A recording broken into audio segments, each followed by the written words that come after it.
हो जाइए बाजार के भरपूर एक्शन के लिए, लेकिन आखिरी 1.5 घंटे में कुछ बेहतरीन संकेत आते हुए दिख रहे हैं। लीडरशिप की कमान फिर से बैंक निफ्टी के हाथों में 23,000 के पार निकलता हुआ और हैट्रिक तेजी की लगाता हुआ आज के सेशन में। तो 1.5 घंटा बेहद इंटरेस्टिंग और बेहद एक्शन भरे रहने वाला है। फाइनल ट्रेड में आप सबका स्वागत है। नमस्कार, मैं हूं अनिल सिंघवी।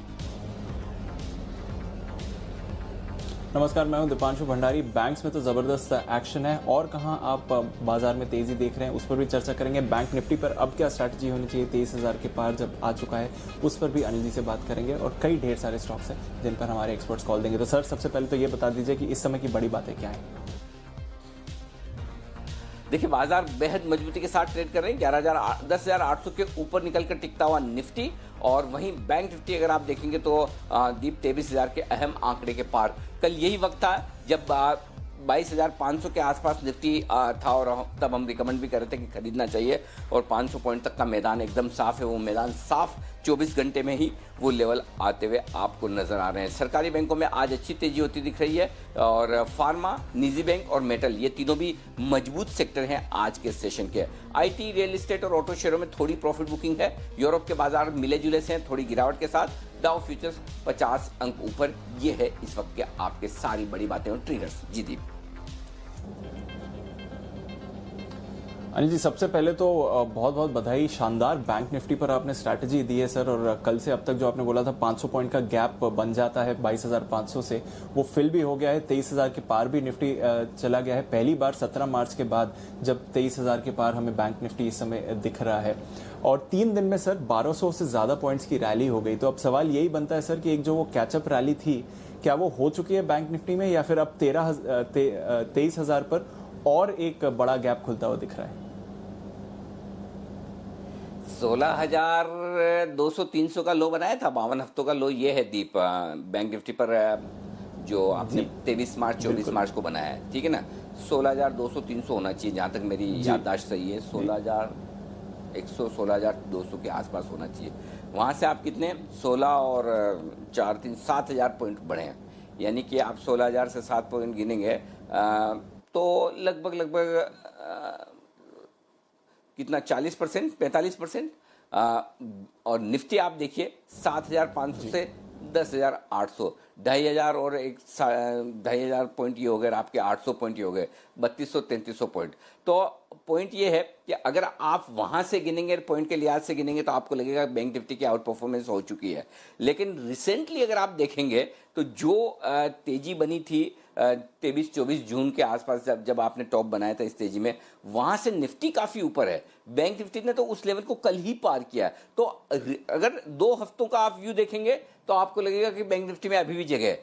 2 महीनों का 3 महीनों का व्यू देखेंगे तो बैंक निफ्टी हो गया। तो मेरा ये समझना है, अगर आप अभी शॉर्ट टर्म के लिहाज से 2 हफ्तों का व्यू देखिए और 2 हफ्तों के व्यू के हिसाब से बैंक निफ्टी में अभी भी जगह बन सकती है, थोड़ा ऊपर और आ सकता है, अभी भी जगह है। तो कोई बड़ी बात नहीं, 400-500 पॉइंट और अगर बैंक निफ्टी में आपको ऊपर बन जाए तो बन भी सकते हैं, इसमें कोई दिक्कत वाली बात नहीं। तो मुझे लगता है कि थोड़ी जगह है, लेकिन हाँ, अब वो स्मूथ राइड जो आप कहते हैं कि निफ्टी बैंक निफ्टी में जो आसानी से, हाँ, और ये कभी कभी होता है जब आपको सही लेवल मिले और सही दिन मिले, जब आपको नॉन स्टॉप 500 पॉइंट भागता हुआ दिखे, तो वो हर रोज नहीं होता। उम्मीद करते हैं वापस आपको मिलेगा, लेकिन फिलहाल हाँ 23,000 का लेवल बड़ा इंटरेस्टिंग है, मेक और ब्रेक वाला है, रुकने वाला भी है और पार किया तो बड़े एक्शन वाला भी है। तो नजरें हैं मेरी, चिंता न करें, बिल्कुल मैं अलर्ट हूं। लेकिन हाँ, एक चीज जरूर है कि कल जब आपको सुबह दोपहर में 2:15 बजे के आसपास, 2:15 बजे के आसपास जो कॉल दिया था कि 22,500 पार हो रहा है, मेरे ख्याल से 22,530, 35, 40 का कुछ निफ्टी का, बैंक निफ्टी का लेवल रहा होगा और 500 पॉइंट का खुला मैदान है, बीच में मेरे पास कोई लेवल ही नहीं आ रहा। मैं ये बहुत साफ साफ कह रहा था कि मेरे पास लेवल है नहीं, और वो सही हुआ कि अब आप देखिए नॉन स्टॉप 500 पॉइंट वहां से बढ़ गया है। तो एक टारगेट तो पूरा हुआ दीप, अब दूसरे की तलाश करते हैं, देखते हैं क्या कुछ आता है। जी अनिल जी, नजर रखेंगे क्योंकि शानदार मूव आ रही है। 23,000 पर अब बैंक निफ्टी आ गया है, उसके आसपास अब ट्रेड होता हुआ दिख रहा है। तो चलिए देख लेते हैं और किधर एक्शन है आज बाजार में। खबरों के दम पर कौन से स्टॉक्स हैं जो मार्केट खुलने के बाद फोकस में आए हैं और साथ ही कौन से अहम ट्रिगर्स हैं जिन पर आपको नजर रखनी चाहिए। मानसी देवांशी हमारे साथ तैयार है। मानसी, आपसे शुरुआत करते हैं। गुड आफ्टरनून, बताइए कौन से ट्रिगर्स हैं जिन पर बाजार की नजर है। Good afternoon Deepanshu. आने वाले 3 दिनों में कई सारे ट्रिगर्स है जो फोकस में रहेंगे। सबसे पहले तो आज 3:30 बजे कैबिनेट के फैसलों पर प्रेस कॉन्फ्रेंस होने जा रही है। ये आज का इंपॉर्टेंट ट्रिगर है। पीआई इंडस्ट्रीज की बोर्ड बैठक पर नजर है। क्यूआईपी के जरिए 2000 करोड़ जुटाने की योजना है, इस पर भी हमारी नजर है। आईसीआईसीआई बैंक, इस कंपनी की भी एक बोर्ड बैठक होने जा रही है और इसमें फंड जुटाने को लेकर कंपनी फैसला लेती हुई दिखेगी। आदित्य बिरला फैशंस का राइट इशू आज से लॉन्च हो चुका है। 22 जुलाई तक ये राइट इशू जो है वो खुला रहेगा और इशू प्राइस जो 110 रुपये प्रति शेयर यहाँ पर तय किए गए हैं। कड़ी शर्तों के साथ महाराष्ट्र में होटल्स को खुलने की आज मंजूरी मिल चुकी है और इसका एक्शन भी हम इन सेक्टर में देख रहे हैं। साथ ही England versus West Indies 3 test series की शुरुआत आज से हो चुकी है। पहला मैच आज से खेला जाएगा। नतीजों के लिहाज से कैश स्पेस में automotive, stamping and assemblies, dish TV, कोकोयू, कैम्बलिन तीनों ही कंपनियों के चौथी तिमाही के नंबर्स आएंगे और आज से Q1 FY21 के नंबर्स की शुरुआत हो रही है। शुरुआत साउथ इंडियन बैंक से होने जा रही है। इसके नंबर्स आ जाने वाले हैं।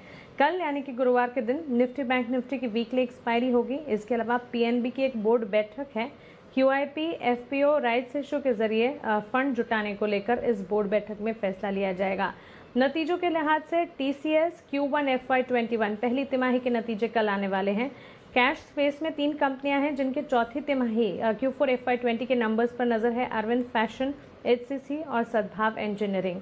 शुक्रवार के दिन कई सारे इवेंट्स हैं। इस दिन सबसे पहले तो नतीजों के लिहाज से चौथी तिमाही के नंबर्स वायदा बाजार में सेल के आते हुए दिखेंगे। कैश स्पेस में IRCTC, Jayshree tea, future consumer, Karnataka bank, Lakshmi Vilas bank, GNFC जैसी कंपनियों के Q4 के नंबर्स आते हुए दिखेंगे। इकोनॉमिक इंडिकेटिव एक्शन है। अप्रैल IIP के आंकड़े इस दिन आएंगे। कैनरा बैंक की एक बोर्ड बैठक होने जा रही है जहां पर 2021 के लिए फंड जुटाने को लेकर विचार होगा। अंबुजा सीमेंट की AGM है जिस पर फोकस रहेगा। Shriram transport finance right issue की रिकॉर्ड डेट है 16 से 30 जुलाई तक ये खुला रहेगा। इसी दिन PVR राइट इशू की भी रिकॉर्ड डेट है यानी कि 10 जुलाई शुक्रवार को। 17 से लेकर 31 जुलाई तक ये राइट इशू भी खुला रहेगा और इसी दिन यानी शुक्रवार के दिन प्रधानमंत्री नरेंद्र मोदी एशिया के सबसे बड़े सोलर पावर प्लांट का उद्घाटन करने जा रहे हैं।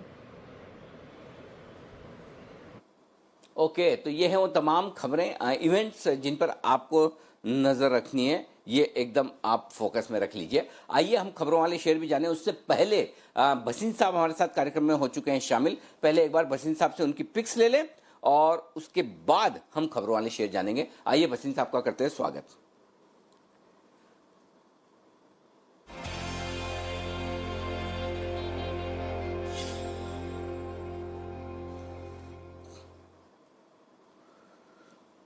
भसीन साहब स्वागत है आपका। बताएं सर, अपडेट्स और आपकी नई पिक्स दोनों ही। सर अपडेट तो आपके सामने है। बैंक के शेयर चले जा रहे हैं जो आपको कहते हैं bank of Baroda, can bank, PNB आपको याद है 30 रुपए पे कहा था जो 39 हो गया। अनिल जी आपको याद है आपने कहा था सर 35% कैसे बढ़ेगा। तो देखिए बाजार है और पीएनबी, बैंक ऑफ बड़ौदा और कैनरा बैंक मेरे को बहुत पसंद है अभी भी। अब यहाँ पे केवियट ये है सर के यहाँ पे थोड़ा सा कॉशियस रहना है, लेकिन market is telling you banks are under owned और बैंक्स में मुझे बहुत तेजी दिखती है। तो मैं अब यहाँ 2 नाम लूंगा सर जो आप जो डिलीवरी के लिए भी अच्छे होने चाहिए और ट्रेडिंग के लिए भी। ये दोनों नाम सर डिलीवरी भी है और ट्रेडिंग भी है और आपको मैं जो नाम दे रहा हूँ वो दोनों आपको 10% इस महीने में दे के जाएंगे एज ए डिलीवरी और एज ए ट्रेडर। बहुत ही बढ़िया, बताएं सर। तो देखिए सर पहला नाम है JSW स्टील। 199 का भाव है, इसमें 193.50 का ट्रेडर स्टॉप लॉस रखे। इसमें आपको 215 का टारगेट है और डिलीवरी के लिए 220। सिंपल चीज है सर, आज की डेट में 80,000 टन का ऑर्डर जाएगा जो आपका चाइना से आप निर्यात छोड़ोगे। तो SAIL and JSW are the local player जो सबसे बड़े बेनिफिशियरी होंगे और ये सब डिफेंस और आपके जो चाइना से जो इम्पोर्ट है वो सब बंद हो जाएगा and steel will be a big beneficiary. तभी आपने स्टील के शेयर देखे हैं। ये हो गया सर। दूसरा मेरा होएगा जो सबसे अंडर वैल्यूड स्टॉक आज की डेट में है जहां yields below 5.5 will be treasury income is state bank. 195 to 196 लीजिए। 190 का स्टॉप लॉस है। इसमें 212 रुपए का टारगेट आपको ट्रेडर के लिए और 215 रुपए इन्वेस्टर के लिए इसी महीने में। ओके 195 196 के आसपास एसबीआई में करिए खरीदारी। एसबीआई भी आप लगातार रिकमेंड कर ही रहे हैं सर पहले से ही, और अब वापस से खरीदारी की राय आई है 190 के स्टॉप लॉस के साथ। 212 215 टारगेट है। और जेएसडब्ल्यू स्टील 199 200 में खरीदिए, 193 50 का स्टॉप लॉस है, 215 220 के टारगेट है। और दोनों ही स्टॉक आप डिलीवरी के हिसाब से भी खरीद सकते हैं, और कैश में खरीदना चाहें और फ्यूचर्स में खरीदना चाहें तब तो कोई दिक्कत वाली बात है ही नहीं। तो ये है आपके लिए कुछ बेहतरीन स्टॉक्स वसीम साहब की तरफ से। शुक्रिया सर। 3 बजे आपसे फिर होगी मुलाकात BTST कॉल्स के साथ। मैं आपसे फिर जुड़ूंगा और पूछूंगा। इस बीच यहाँ पर एक यहाँ पर कॉल आता हुआ दिख रहा है कुणाल जी और राकेश जी की तरफ से, chart call.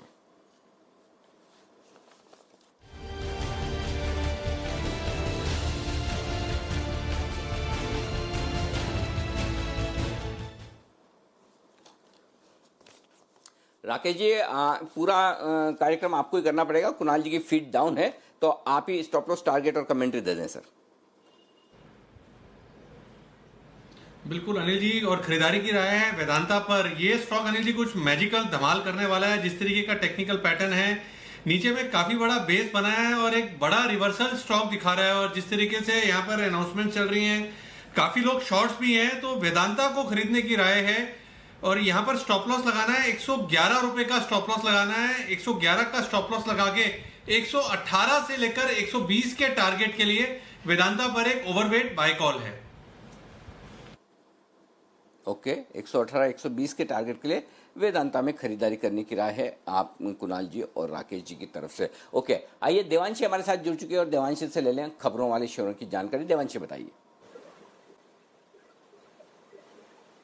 Good afternoon Anil ji. आज सबसे पहले लुपिन पर आप ध्यान रखिए। आज सुबह एक खबर आती हुई दिखी थी कि यूएस में कंपनी ने एक और बैच जो है वो मेटफॉर्मिन हाइड्रोक्लोराइड दवा का वापस रिकॉल कर दिया है। एक और बैच इन्होंने रिकॉल किया है। इनका ये मानना है कि जो कैंसर से जुड़ी इम्प्यूरिटीज हैं इस बैच में पाई गई थी और इसी के चलते उन्होंने रिकॉल किया है इस दवा को। साथ ही फिनोलेक्स केबल्स ये दोनों स्टॉक्स पर आप नजर रखें। सारे जो केबल्स बनाने, वायर बनाने वाली जो कंपनीज हैं इस पर नजर रखें।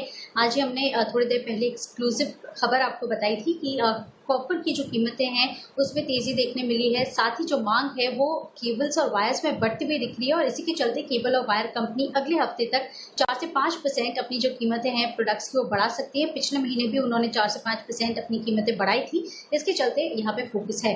NBCC जून में कुल मिला के करीब 430 करोड़ के ऑर्डर्स कंपनी को मिलते हुए दिखे हैं। ये अपडेट कंपनी की तरफ से आया है और इसके चलते आज फोकस है। बड़े सौदों में आप देखिए, आज सेल पर नजर कीजिए।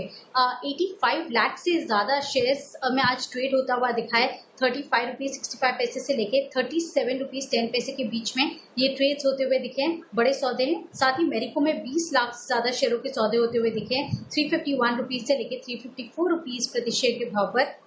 SBI में भी 13 लाख शेयरों के सौदे हुए हैं 194 रुपीज प्रति शेयर के भाव पर। और आखिर में अशोक ले लें जहां पे 10 लाख शेयरों के आज सौदे होते हुए दिखे हैं 53 रुपीज प्रति शेयर के भाव पर ये सौदे हुए। तो ये ब्लॉक डील्स के चलते आज बड़ा एक्शन ये सारे स्टॉक्स में देखने मिल रहा है।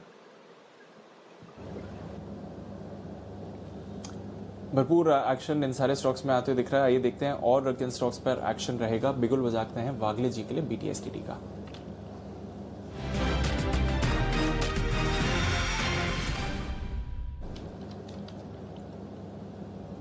बताएं सर। दीपांशु, बाय करना है LIC हाउसिंग फाइनेंस। 291 रुपीज का भाव है। 291 288 ये मेरी बाइंग रेंज होगी। यहाँ पर बाय करें। नीचे आएगा तो ऐड करें। 285 के नीचे का स्टॉप लॉस होना चाहिए 284.50 के आसपास। और मुझे लगता है आज और कल में ये 306 तक जा सकता है। ओके 306 तक जाने की पोटेंशियल रखता है LIC हाउसिंग फाइनेंस। इस पर आपको खरीदारी करनी है। अब टाइम है बिगुल बजाने का। जय ठक्कर के लिए छोटा ऑप्शन बड़ी कमाई का।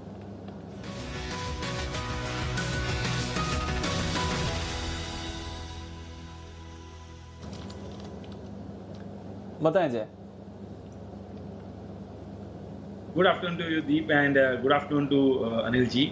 वेल मैं कहूँगा एक चीज़ जो वसीम साहब बोलकर गए, मैं वो बात से बहुत ही सहमत हूँ। एंड वो है कि बैंकिंग स्टॉक्स कहीं ना कहीं कुछ ऐसे है जिनमें हमें एक अच्छी खरीदी देखने मिल सकती है यहाँ से। और कुछ अंडर ओन स्टॉक्स है, जैसे उन्होंने जिक्र किया स्टेट बैंक का, तो इनफैक्ट मेरा वो उस पर कॉल था ही और वसीम साहब ने दिया, बट नेवरदलेस मैं ऑप्शंस के जरिए उसमें दे रहा हूँ। वो है 200 का कॉल ऑप्शन एसबीआई का लेकर चलना है। मैं कहूँगा कि करीब अभी अगर आप देखें तो 8.5 रुपये के आसपास का ये ट्रेड कर रहा है। इसमें मैं कहूँगा कि पोजिशनल बेसिस पर लेना चाहिए। 200 का कॉल ऑप्शन जो कभी 8.5 के आसपास मिल रहा है, मैं कहूँगा पहला टारगेट जो इसमें बनकर आ रहा है that would come around 13.6 and then दूसरा टारगेट जो बनकर आ रहा है वो है 16.1। 13.6 16.1 ये दो टारगेट्स के लिए एसबीआई का 200 का कॉल ऑप्शन आप खरीदें। नीचे में हम स्टॉप लॉस लगाकर चलेंगे इसका 5 रुपये 30 पैसे पे। तो अगर आप देखें रिस्क रिवॉर्ड डेफिनेटली फेवर है बुल्स में। और मैं क्यों ये दे रहा हूँ, बिकॉज एक तो वसीम साहब जो बोल के अंडर होंगे, सेकेंडली ये स्टॉक ने एक क्लियर सिमेट्रिकल ट्राइंगल पैटर्न में से डीप ब्रेकआउट दिया है, inverse head and shoulders pattern में से ब्रेकआउट दिया है, पॉजिटिव बाई क्रॉसओवर के साथ इसमें एक मोमेंटम में बाई देखने मिला है। और फाइनली अगर एक चीज़ देखो तो 22% का ओपन इंटरेस्ट और वॉल्यूम्स अगर आप देखें आज ब्रेकआउट जो देखने मिल रहा है स्टेट बैंक में इतना वॉल्यूम्स और इतना ओआई हमें इजीली नहीं देखने मिलता है। जो आज देखने मिल रहा है तो क्लियरली एक चीज़ तो दिखा रहा है कि state bank is now going towards 215 to 220 positionally. और वो लेवल्स जाते तो मैंने जो टारगेट दिया आपको 13.67 के और 16.1 के वो इजीली हासिल हो जाएंगे।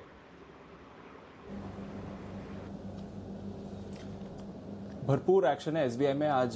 काफी कॉल्स आई हैं। ऑप्शंस के जरिए आप एसबीआई में ट्रेड कर सकते हैं। 200 का कॉल खरीद लीजिए, डिलीवरी ले सकते हैं जैसे कि भसीन साहब बोल के गए 212 215 के टारगेट्स के लिए। आज सुबह चार्ट कॉर्नर पर भी इस स्टॉक पर रिकमेंडेशन आई थी। तो मल्टीपल वेज है जिस तरह से आप एसबीआई में ट्रेड कर सकते हैं, बट काफी एक्शन आपको इस स्टॉक पर देखने को मिल रहा है। नजर रखिए SBI state bank of India पर और कौन से स्टॉक्स हैं जहां पर आपको शानदार एक्शन देखने को मिल रहा है। SAIL Steel authority of India, एक बार इस पर नजर डाल के देखिए। अब 12-12.5% की तेजी है। हफ्ते के एंड में इनके नतीजे भी आने वाले हैं। 2 बार ऑलरेडी डिले हो चुके हैं। अब देखते हैं किस तरह के नतीजे आते हैं। अभी कुछ खबरें भी आ रही थी प्राइस हाइक्स को लेकर, तो फोकस में मेटल स्टॉक्स भी आ रहे हैं। सेल पर क्या राय होनी चाहिए, एक बार ले लेते हैं। Kiran ji, steel authority of India, SAIL जिस तरह से शानदार तेजी बन रही है मेटल्स में भी और सेल में, क्या राय देंगे सर? सेल में बहुत ही बेहतरीन तेजी देखने को मिल रही है। दीप, पहले तो आपको और अनिल जी को वेरी गुड आफ्टरनून। और ये एक अच्छा कंसोलिडेशन का ब्रेकआउट देखने को मिल रहा है। ब्रेकआउट लेवल करीबन 34 की थी, अभी 36-37 का भाव चल रहा है। मेरा मानना है कि अंडर करंट है और ये स्टॉक तैयारी कर रहा है लगभग 44-45 लेवल्स टेस्ट करने की। तो अंडर करंट मेटल स्टॉक्स में है। और दीप प्लीज एक बिगुल बजवाने की गुजारिश है, क्योंकि मेटल का ही एक काउंटर है जहां पे मुझे रिकमेंडेशन देना है। बिल्कुल किरण जी, इंतजार था आपके बिगुल का, बजाया जाए BTSTT का बिगुल किरण जी के लिए।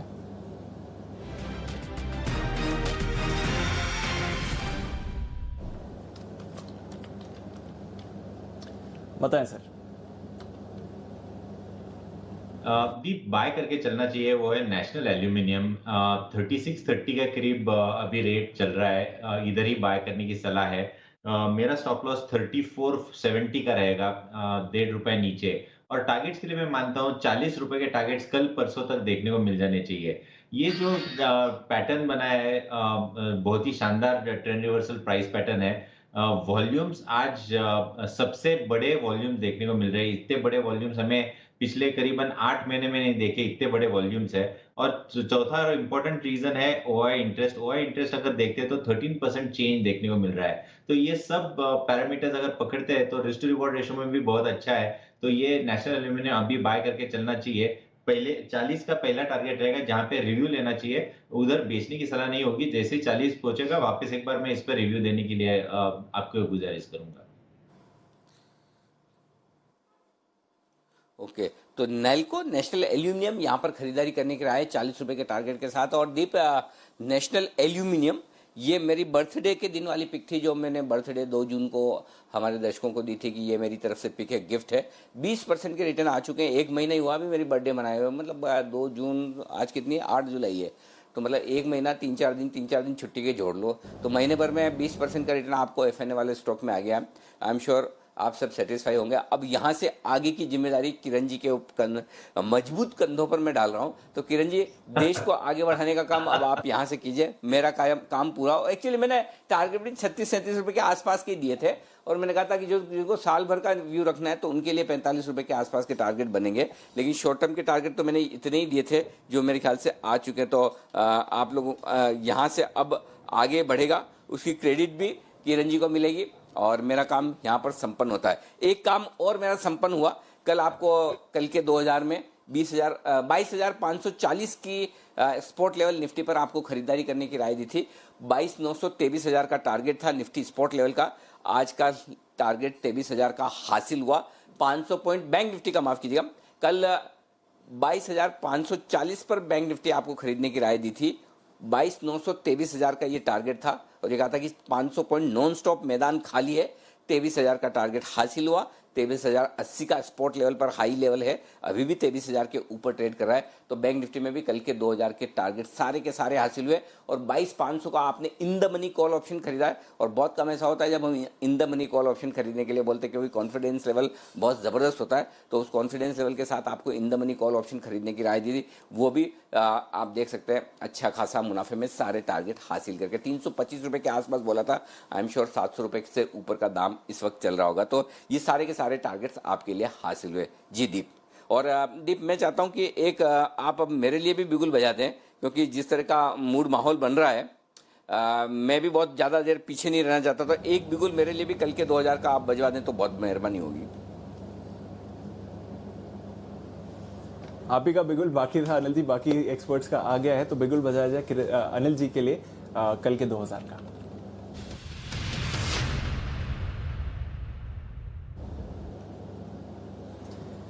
जी सर, फाइनेंशियल या मेटल्स? दीप, अच्छे लोगों के साथ रहने का ये फायदा होता है, आपको भी जोश आता है। तो मेरी भी खरीदारी करने की राय है, और मेरी खरीदारी करने की राय है एक मेटल स्टॉक में, और उसका नाम है JSPL। 162 रुपए के आसपास JSPL चल रहा है, इसे आप खरीद सकते हैं 158 रुपए के आसपास। ये नेल को देखकर मैं किरण जी के साथ मैं भी जोश में आया हूँ। मेटल स्टॉक्स में देखिए टाटा स्टील, वेदांता, सबके सब खरीदारी के रुझान में आ रहे हैं। तो JSPL एक और स्टॉक है जो बढ़िया तेज दौड़ लगा सकता है यहाँ से, इसे आप खरीदें। 165 और 168 के टारगेट के लिए यहाँ पर तेजी करके चल सकते हैं। 2 टारगेट रखिए।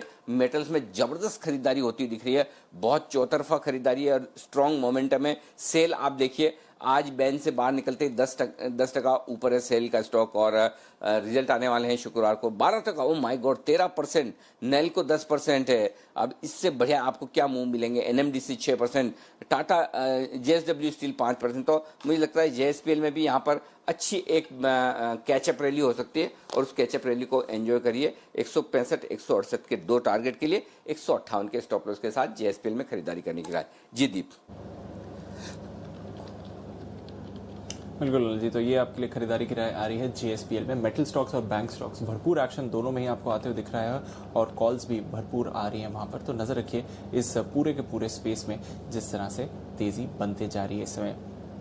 इस बीच एक और स्टॉक ऐसा है जहां पर आपको एक्शन काफी देखने को मिल रहा है, ये है टाटा कंज्यूमर। एक बार बंसल जी जरा इसके चार्ट देखकर भी बताइए, नए हाई आते हुए लग रहे हैं। इस पर ब्रोकरेज कमेंट्री काफी पॉजिटिव रही थी, फ्रेश ब्रेकआउट आया है लास्ट 2 दिनों में। अब 440 के लेवल पर टाटा कंज्यूमर पर ट्रेड करना चाहिए कि नहीं? देखिए दिवांशु, बढ़िया टेक्निकल रुझान है, स्टॉक ने एक ब्रेकआउट लिया हुआ है, खुले नीले आकाश में ट्रेड कर रहा है।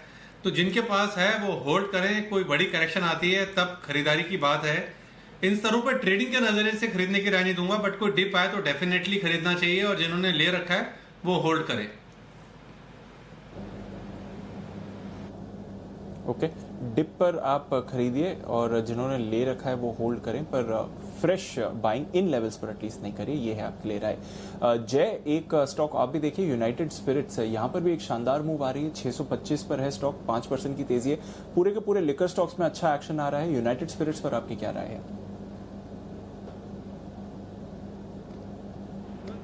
अब जहाँ तक मैकडॉवल का सवाल है, इसने एक अच्छा सपोर्ट तो लिया ही है अपने 200 डेमा पे, 50 डेमा पे, और मैं कहूँगा कि एक एग्जैक्ट कोइंसाइड हो रहा है वहाँ पे। अगर दीप इसके आज तो हमें पॉजिटिव क्लोज देखने मिल ही रहा है, लगभग 5% अप है।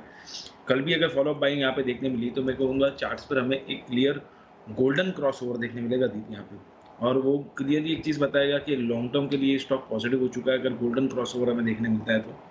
शॉर्ट टर्म के लिहाज से अगर मैं देखूँ तो यस, इसमें टारगेट्स बन रहे हैं लगभग 640 के, 640 46 के, बट ये कल कंफर्म होता है, गोल्डन क्रॉसओवर आ जाता है और 45 46 के लेवल्स निकाल देता है, तो ऊपर में हमें पोजिशनली लगभग 750 तक के लेवल्स इमीडिएट बेसिस पे, मतलब कुछ हफ्तों में ही देखने मिल जाएंगे मैकडॉवेल्स पे। तो बहुत ही अच्छा चार्ट स्ट्रक्चर है एंड एक clear by crossover closing basis पे हमें देखने मिलेगा आज और कल की फॉलो बाइंग पे। इनफैक्ट सपोर्ट मैं कहूँगा नीचे में बन चुका है 590 का भी। सो अगर ये बाई क्रॉसओवर क्लियर होता है तो 590 के स्टॉप लॉस के साथ अगर 750 का टारगेट आता है तो रिस्क रिवॉर्ड तो आप देखिए बहुत ही जबरदस्त बनेगा।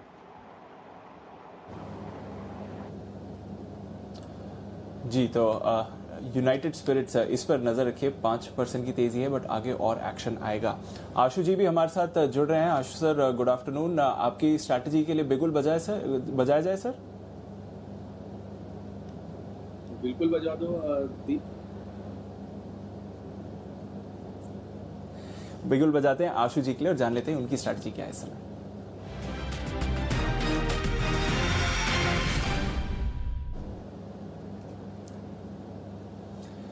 बताएं आशु जी, जबरदस्त एक्शन आ रहा है आज मार्केट में, आपका क्या व्यू है? दीप, एक्शन बिल्कुल चल रहा है और पिछले दिनों में जो भी कॉल्स दी हैं अभी तो कुछ रिपीट करने का फायदा नहीं है क्योंकि सब कुछ इतना मोमेंटम बना हुआ है, सब बढ़िया चल रहा है, ऊपर चल रहा है। आज भी बैंक्स की कॉल भी हमने बहुत सारे क्लाइंट्स को दी हैं कि इस लेवल पे भी HDFC भी, ICICI बैंक की कॉल चल रही है, वो कॉल्स बाकी एनालिस्ट भी टीवी पे दे रहे हैं, तो बिल्कुल चल रहा है। पर दीप, इसी बीच में अगर आप एक चीज़ और नोटिस करें तो ये जो सारा मोमेंटम बना हुआ है इस वक्त बैंक निफ्टी में बना हुआ है और बैंक निफ्टी का जितना अंडर परफॉर्मेंस था, अगर आप पूरी गिरावट देखें और उसका रिवर्सल देखें, जिस तरह से निफ्टी ने तो अपना एक लेवल काटा, लेकिन बैंक निफ्टी अभी भी अगर उसमें देखें निफ्टी के कंपैरिजन में तो 2000 पॉइंट की अंडर परफॉर्मेंस है अभी भी। तो आई थिंक अगर मार्केट को ऊपर जो जिस तरह का मोमेंटम बना है वो बैंक निफ्टी में रहेगा। तो मेरी ये स्ट्रैटेजी दीपांशु निफ्टी के अराउंड है। निफ्टी आज आप सारा दिन देखिए थक रहा है, 800 से ऊपर जा नहीं रहा है, तो मुझे लगता है कि कल की एक्सपायरी के लिए एक इंटरेस्टिंग स्ट्रैटेजी बन रही है। 10,900 की in the money call Deep buy करनी है एक, और 10,800 की 2 बेचनी है। ये स्प्रेड बनेगा दीपांशु, 10,900 की एक लेनी है, 10,800 की 2 बेचनी है। ये स्प्रेड 7 से 8 रुपए में बनेगा। 7 से 8 रुपए देखिए, ऑलरेडी 80 रुपए इन द मनी है। अगर 10,800 के आसपास की एक्सपायरी कल भी हो जाती है दीपांशु, तो इस स्प्रेड में 100 रुपए का प्रॉफिट ऑलमोस्ट आ सकता है। तो बट अपना टारगेट है कि 7-8 रुपए लगा के अपने को 40 से 50 रुपए चाहिए। तो एनीवेयर बिटवीन 10,700 से लेके 10,900 की एक्सपायरी, इसमें बहुत अच्छा प्रॉफिट आएगा। ऊपर का कोई रिस्क नहीं है, जीरो रिस्क है। कल तक के लिए हम 10,700 तक सेफ हैं। मुझे लगता है कि निफ्टी में 10,800 या हो सकता है 40-50 पॉइंट की मंदी भी आ सकती है, बट उसके लिए मैं प्योरली इस स्ट्रैटेजी से प्ले करूंगा और कोई स्ट्रैटेजी और कुछ प्लेन वनीला नहीं करूंगा, क्योंकि मोमेंटम बना हुआ है। लेकिन इस मोमेंटम में निफ्टी ने आज अंडर परफॉर्मेंस दिखाई है। वो अंडर परफॉर्मेंस हो सकता है आज के लिए हो सकता है कल भी कंटिन्यू हो और हम देखें कि 800 के प्लस माइनस में 50 पॉइंट में निफ्टी रह जाए। तो उसके लिए ये स्ट्रैटेजी है दीपांशु। ओके, तो ये है आपके लिए स्ट्रेटेजी और बेहतरीन स्ट्रेटेजी इस वक्त आती हुई दिख रही है। आइए अब रुक करते हैं हमारी बड़ी और एक्सक्लूसिव खबर का, जो देने के लिए हमारे साथ जुड़ रही है हमारी एग्जीक्यूटिव एडिटर स्वाति खंडेलवाल। तो स्वाति, बताइए, स्वागत है आपका। बताइए किस कंपनी से जुड़ी खबर है और क्या है खबर? बिल्कुल, तो खबर है डीलिस्टिंग से जुड़ी हुई और कंपनी का नाम है वेदांता। जैसा हम जानते हैं कि वेदांता ने ये प्रक्रिया शुरू कर दी थी कुछ समय पहले और शेयर होल्डर्स अप्रूवल भी मिल चुका है जहां तक डीलिस्टिंग की बात करें। बट सूत्र अब मुझे बता रहे हैं कि जो डीलिस्टिंग प्राइस है वो काफी ऊपर होने की संभावना है। जो करंट प्राइसेस की बात की गई है, डीलिस्टिंग ऊंची प्राइस पर होगी, ये सूत्र बता रहे हैं, बैंकिंग सोर्सेज हमें बता रहे हैं। और जो बड़े FII इन्वेस्टर्स हैं इसमें, वो प्राइस करीब 130-135 के लेवल्स की हम बात कर रहे हैं जहां पर ये डील होने की संभावना है। तो देखिए करंट लेवल पर अगर हम देखें उससे ऊपर प्राइस पर ये डील होने की संभावना है, जिसमें LIC का एक बहुत बड़ा रोल होगा। उनका जो डिसीजन होगा वो बहुत महत्वपूर्ण है इस डील को गो थ्रू करने के लिए। तो जो प्राइस यहाँ पर बड़ी इंपॉर्टेंट है जिस पर काम हो रहा है, वो ज्यादा जो एक्सपेक्टेशन है उससे ज्यादा होने की बात है और 130 से 135 रुपए के लेवल्स पर ये डीलिस्टिंग की प्राइस हो, ये सूत्र हमें बता रहे इस वक्त। अनिल जी। अनिल जी, ये तो बहुत बड़ा मूव आ सकता है अगर इस खबर पर हम एक्शन आते हुए देखें। जो 87.5 का फ्लोर प्राइस है वहां से तो काफी बड़ा प्राइस है जो फंड्स और इंस्टीट्यूशंस चाहते हैं जिस पर डीलिस्टिंग हो। कैसे देखना चाहिए सर इस खबर को? दीप, ये तो भूल ही जाइए कि 8740 कोई फ्लोर प्राइस भी है, कोई भी उस भाव में तो देने वाला है नहीं। अब बड़ा सवाल है कि किस प्राइस पर डीलिस्टिंग होगी। रिवर्स बुक बिल्डिंग के लिए जो आपने कल खबर देखी ना, स्वाति ने कल खबर की थी आइनोस रेगुलेशन को लेकर के, अब वो एक प्रोसेस टाइमलाइन आ जाती है कि कब आपका ओपन ऑफर खुलेगा, आपको रिवर्स बुक बिल्डिंग में कब शेयर देना है, ये आने की तैयारी में है। ये कभी भी आपको NSE BSE की तरफ से, एक्सचेंजेस की तरफ से वो टाइमलाइन आएगी। टाइमलाइन आने के बाद आपको अपने शेयर टेंडर करने हैं। अब ये एक ऐसी कंपनी है जो वाइल्डली हेल्ड है, बड़े बड़े इन्वेस्टर्स के पास में ढेर सारे फंड्स हैं, अभी तक निफ्टी का हिस्सा भी है, जाहिर सी बात है इस महीने के अंत में बाहर निकलेगा, तो बहुत सारे फंड्स हैं।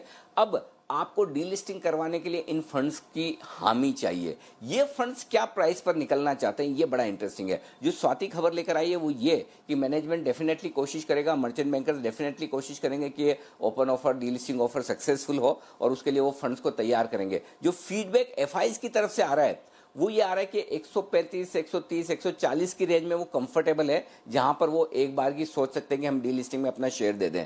राइट, रिटेल इन्वेस्टर्स को पूछेंगे तो वो तो इस प्राइस पर भी नहीं देना चाहेंगे, और सही भी है क्योंकि 200, 250, 300 अलग अलग बहुत ऊपर के दाम के उनके शेयर लिए हुए पड़े हैं, तो उनको तो किसी भी प्राइस पर भी डीलिस्टिंग होगी तब भी नुकसान होना है। लेकिन जो की है, जो सबसे बड़ा रोल इसमें प्ले करना है, वो प्ले करना है LIC को, और LIC के पास बड़ी हिस्सेदारी है। LIC ये डिसाइड करेगा कि किस भाव पर जाना चाहिए, और इस बात की पूरी संभावना है कि LIC बुक वैल्यू से नीचे तो बिल्कुल भी नहीं देगा, और पिछले क्वार्टर में लॉस दिखाने के बाद बुक वैल्यू लगभग 145 रुपए के आसपास की आती है। तो 145 रुपए के आसपास की आप फेयर प्राइस एक बार मानकर चल सकते हैं। हालांकि वो भी बहुत सारे शेयर होल्डर्स को पसंद नहीं आएगी, इसमें कोई डाउट नहीं है, लेकिन फिर भी कम से कम बुक वैल्यू के नीचे तो बहुत कम संभावना है कि वेदांता की डीलिस्टिंग हो। तो ऐसे में जब ओपन ऑफर होगा, जब रिवर्स बुक बिल्डिंग बनेगी, तब हो सकता है कंपनी को अपनी ये प्राइस रिवाइज करनी पड़े हायर साइड पर।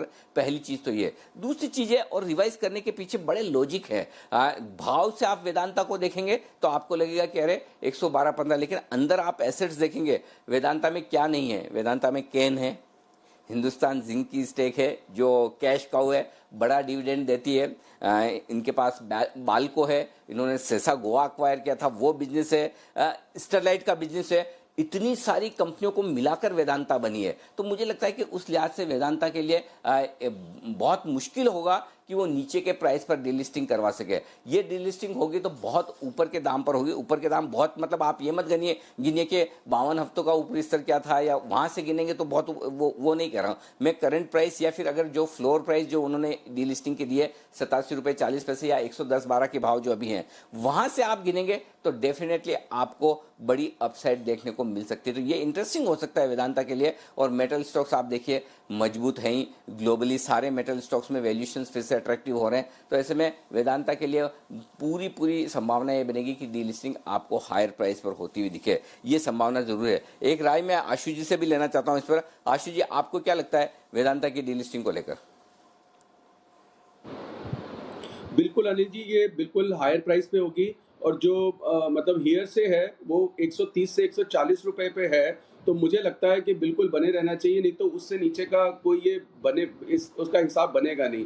लेकिन यस, ये हियर से मार्केट में भी है सर, तो उसके चलते बीच बीच में ये क्या कहते हैं ओवरबॉट हो सकता है, तो थोड़ी बहुत बीच बीच में गिरावट आ सकती है। बट मुझे लगता है अगर कन्विक्शन रखेंगे तो ये 130 से 140 से नीचे का नहीं भाव बनेगा अनिल जी डीलिस्टिंग का।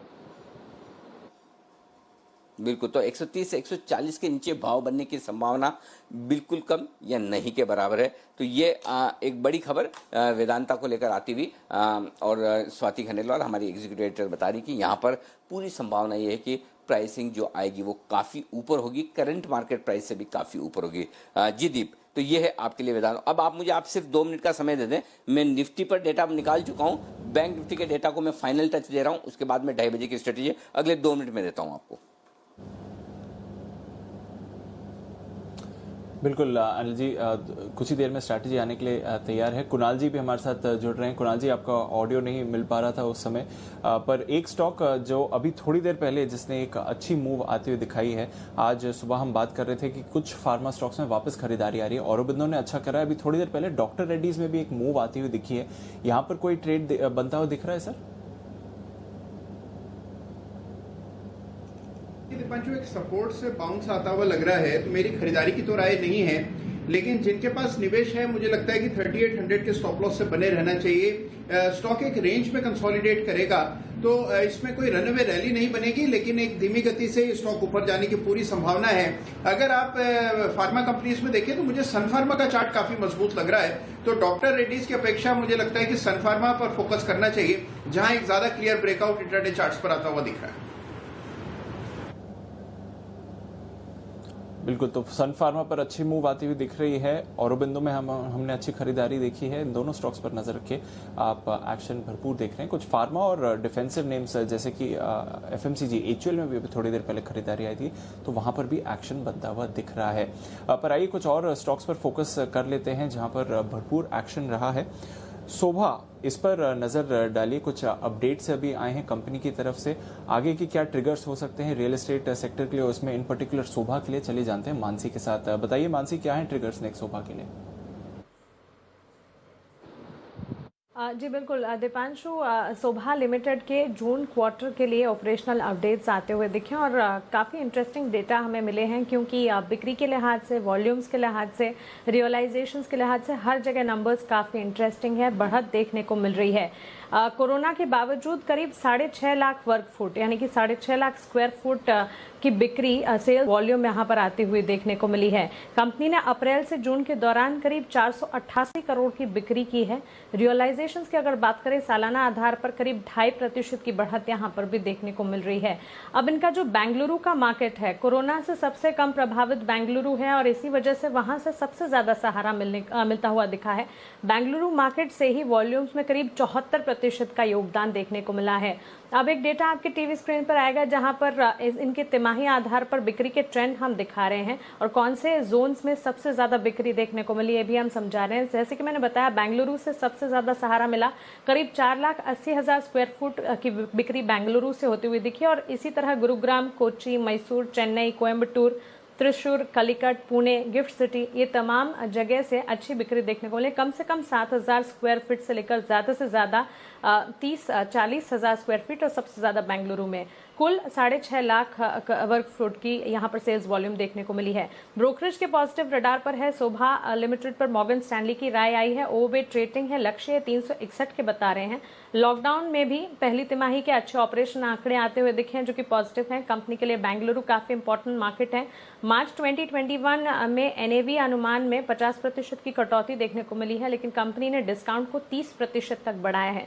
तो ये तमाम फैक्टर्स हैं जिसकी वजह से काफी ज्यादा स्ट्रांग परफॉर्मेंस शोभा की मिलती हुई देखने को मिल रही है और कोरोना का भी असर इस कंपनी के कारोबार पर नहीं पड़ रहा है। स्ट्रॉन्ग कंपनी है और स्टेबल परफॉर्मेंस आई है एक टफ क्वार्टर में, तो नजर रखिए शोभा पर। आज भी स्टॉक आपको 2-2.5% ऊपर दिख रहा है। पर चलिए अब बिगुल बजाते हैं और जान लेते हैं कि अनिल जी की इस समय स्ट्रैटेजी क्या है।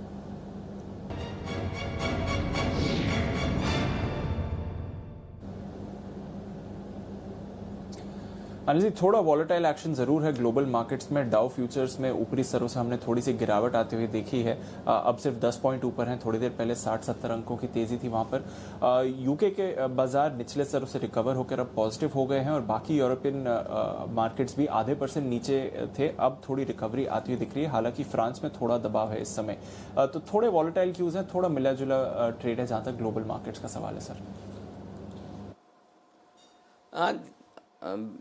बिल्कुल, तो दीप बताइए क्या जानना चाहते हैं? अनिल जी, पहले तो बैंक निफ्टी से शुरुआत करते हैं। अभी वहां पर भी हमने देखा कि ऊपरी स्तरों से लगभग 250 अंकों की गिरावट हुई है। हाँ, तो ये आपके सामने रख देता हूँ मैं। हाँ, बैंक निफ्टी आज हमने बनाया हाई 23,080 का, ठीक है, और हम चले हैं लगभग आप ये देखिए 21,000 से 23,000 10% की बैंक निफ्टी की तेजी, 21,281 का लो है, ये 3 दिन पुराना है, 4 दिन पुराना। तो 4 दिन में आप लगभग 2,000 point non stop bank Nifty पर बढ़ चुके हैं। तो ऐसे में सिंपल ये है कि आपने एक अच्छी तेजी दिखाती, यहाँ पर थोड़ी रुकावट का लेवल है। अभी भी कहीं भी निफ्टी बैंक निफ्टी में कोई ऐसे संकेत नहीं है कि यू टर्न हो रहा हो। थोड़ी प्रॉफिट बुकिंग, थोड़ा उतार चढ़ाव यहाँ दिखेगा। तो आप 10,850 के आसपास प्रॉफिट बुकिंग देख रहे हैं, 23,000 के आसपास प्रॉफिट बुकिंग देख रहे हैं, तो थोड़ा सा हल्का रहिए। और आज सुबह हम ये बात भी कर रहे थे कि 23,000 के आसपास पहुंचेगा, जहां हाईएस्ट ओपन इंटरेस्ट है, वहां से थोड़ा नीचे भी आ सकता है। अब मैं पहले बैंक निफ्टी के डेटा आपको बता दूं, 23,000 पार करके टिकना मुश्किल होगा। 11 लाख शेयरों का ओपन इंटरेस्ट कॉल्स में है, 4 लाख शेयरों का कॉल्स में है मंथली वाले, तो टोटल मिलाकर 15 लाख शेयर।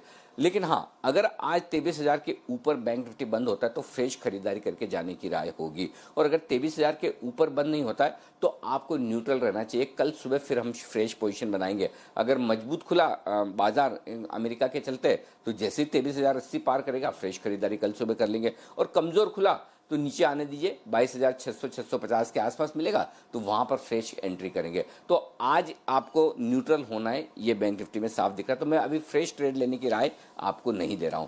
जहां तक निफ्टी का सवाल है, 10,800 मेक और ब्रेक लेवल है। 10,800 के ऊपर बंद होते हैं तो और तेजी बनेगी। आज 20 लाख शेयर कॉल राइटिंग में आए हैं 10,800 पर। 45 lakh share total open interest से, हाईएस्ट ओपन इंटरेस्ट है, उसके पार होना मुश्किल है। अगर होगा तो ठीक है, और नहीं तो कोई बात नहीं, हम कल करेंगे। तो आज मेरी राय ये होगी कि प्रॉफिट बुकिंग करके हल्का रहें, नीचे में एंट्री फिर करेंगे। तो अभी फ्रेश खरीदारी की राय मेरी इन लेवल्स पर नहीं है दीप। शॉर्ट करने का तो मूड है नहीं, नीचे में बाय ऑन डिप्स रखेंगे तो ज़्यादा बढ़िया है। फिर भी किसी का बहुत मन करे तो पुट ले लीजिए आप अपनी सुविधा के हिसाब से, छोटे से मुनाफे के लिए। लेकिन बेहतर ये है कि नीचे का इंतजार करेंगे और फिर हम खरीदारी करेंगे। तो अभी फ्रेश खरीदारी नहीं करनी है, जो तेजी की पोजीशन है उन्हें प्रॉफिट बुक करना है। जी दीप। बिल्कुल अनिल जी, तो फ्रेश खरीदारी मत करिए और जो तेजी की पोजीशन है वहां पर आप प्रॉफिट बुक करिए। ये है आपके लिए इस समय सलाह जहां तक मार्केट एक्शन का सवाल है। और हम देख भी रहे हैं कि ऊपरी स्तरों से एक तेज गिरावट जरूर हुई थी अभी थोड़ी देर पहले बैंक निफ्टी पर। अब 22,850 के लेवल पर होल्ड करने की कोशिश कर रहा है। निफ्टी भी अब 10,775 पर आपको गिरता हुआ दिख रहा है। कुछ जो हाई बीटा बैंक स्टॉक्स है वहां पर हमने हल्की सी मुनाफा वसूली आती हुई देखिए। आईसीआईसीआई बैंक देखिए वापस थोड़ा नेगेटिव हो गया है। एक्सिस बैंक में भी थोड़ी सी गिरावट आई है, वापस 450 के लेवल्स पर आपको आता हुआ दिख रहा है। बल्कि आईसीआईसीआई बैंक पर किरण जी आपसे सवाल था, आज पार्टिसिपेशन आईसीआईसीआई बैंक से नहीं आए। जितनी भी बैंक निफ्टी की मूव हुई है हमने देखा है एक्सिस ने अच्छा परफॉर्म किया है, इंडसइंड अच्छा रहा है, पीएसयू बैंक से अच्छा पार्टिसिपेशन हुआ है, बट आईसीआईसीआई बैंक ने आज बिल्कुल कोई भी मूव नहीं दिखाई है। क्या ये मूव के लिए तैयार हो रहा है या फिर पार्टिसिपेट करने ही नहीं वाला है?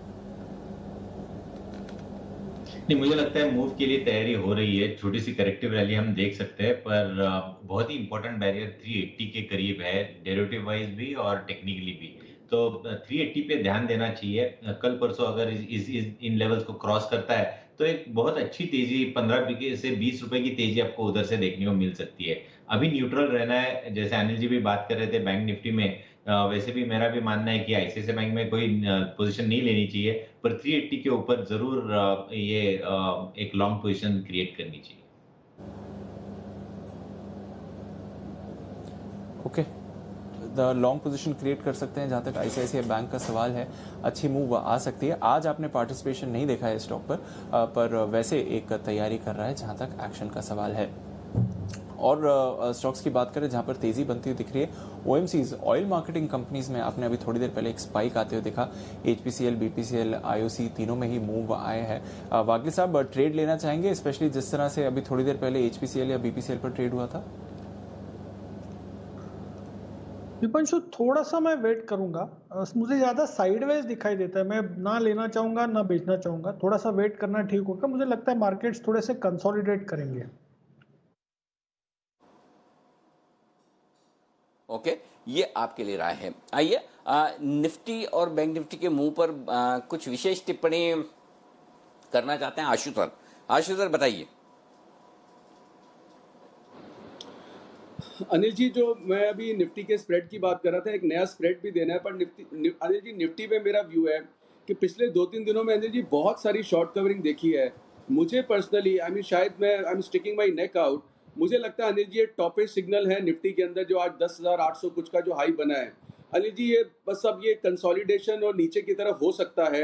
I am still not recommending shorts, लेकिन अनिल जी प्रॉफिट बुकिंग के लिए बहुत जरूरी है। मैंने मंडे को भी कहा था, वहां से 100 पॉइंट ऊपर नीचे निफ्टी आज भी, जब अभी आधा घंटा पहले भी जब दीपांशु से बात हो रही थी कि बैंक निफ्टी के चलते निफ्टी 800 के पास टिका हुआ था, नहीं तो आज अपने आप में निफ्टी में दम नहीं था।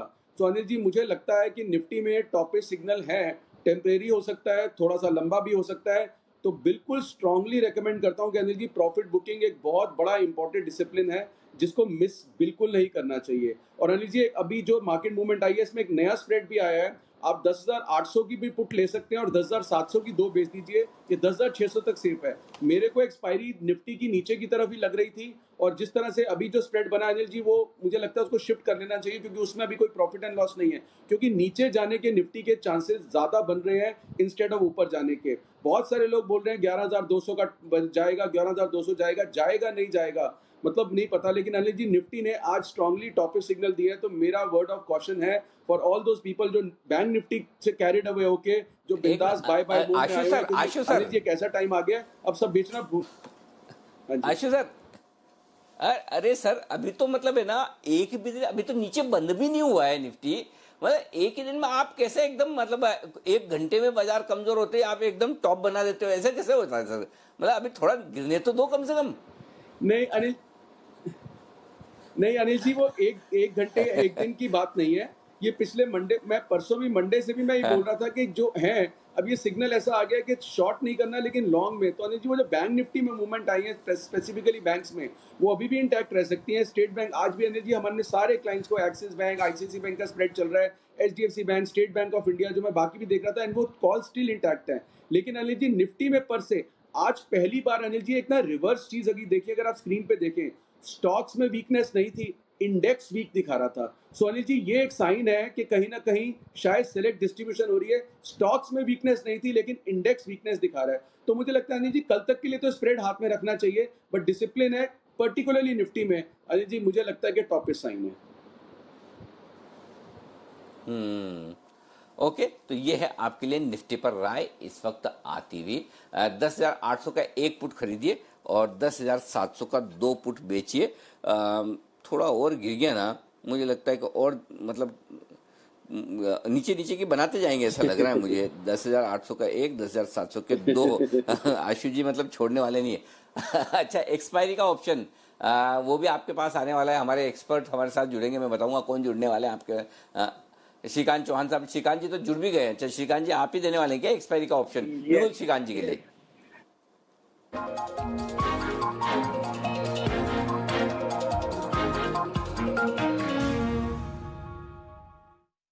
बताएं सर। जी अनिल जी, अपने को जस्ट एक 10 मिनट का लेट हुआ है, इसको अगर अपना कॉल अगर शायद जुड़ जाता है या तो अगर अभी 2:45 के टाइम पे अगर गिरता तो अच्छा होता, बिकॉज काफी अच्छा यानी कि टेक्निकल फॉर्मेशन बना है डाउनवर्ड का, यानी कि निगेटिव डाइवर्जेंस बना है इंट्राडे बेसिस पे। तो लगता है कि एक शॉर्ट टर्म करेक्शन के लिए मार्केट डेफिनेटली ड्यू है, और अगर ये करेक्शन आता है तो मुझे लगता है कि हम वापस एक बार है ना 690 जो कल के और परसों के जो लोज थे उसको रीटेस्ट करेंगे, क्योंकि मार्केट अगर बहुत ही अगर स्ट्रांग होगा तो ये 690 को नहीं तोड़ेगा, और अगर मार्केट अगर वीक है तो इसको तोड़ के अगर एक बार हम लोग 600 या 550 तक जा सकते हैं। बट जैसे कि आज काफी सारे स्टॉक्स में बड़ा शेकआउट आया है, तो मुझे लगता है कि 10,700 के पुट ऑप्शंस हम लेके चल सकते हैं।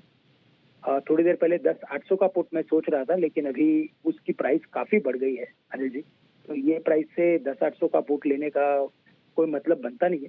बट अगर 10,700 का पुट लेता है तो लेते हैं अगर हम, तो वो आता है 50 रुपीज में आता है, 47-48 के आसपास अभी चल रहा है। और यहाँ पे अगर बाय करने की हम बाय करें, यहाँ पे हमें स्टॉप लॉस रखना है Anil ji eight 10 rupees. Okay, यानी अपने अकाउंट में से 40 रुपए जा सकते हैं अगर लॉस हुआ तो इसमें, और अगर ये क्लिक हुआ तो हम 10,600 तक का एक्सपेक्टेशंस रखते हैं, यानी कि यहाँ से कम अगर ये फटाफट यानी कि कल के ओपनिंग में ही अगर ये ज्यादा गिर गया तो हम इसमें 140 तक की प्राइस भी एक्सपेक्ट कर सकते हैं। तो 1:2 का रेशियो है और 10,700 का पुट ऑप्शन कैरी करना चाहिए।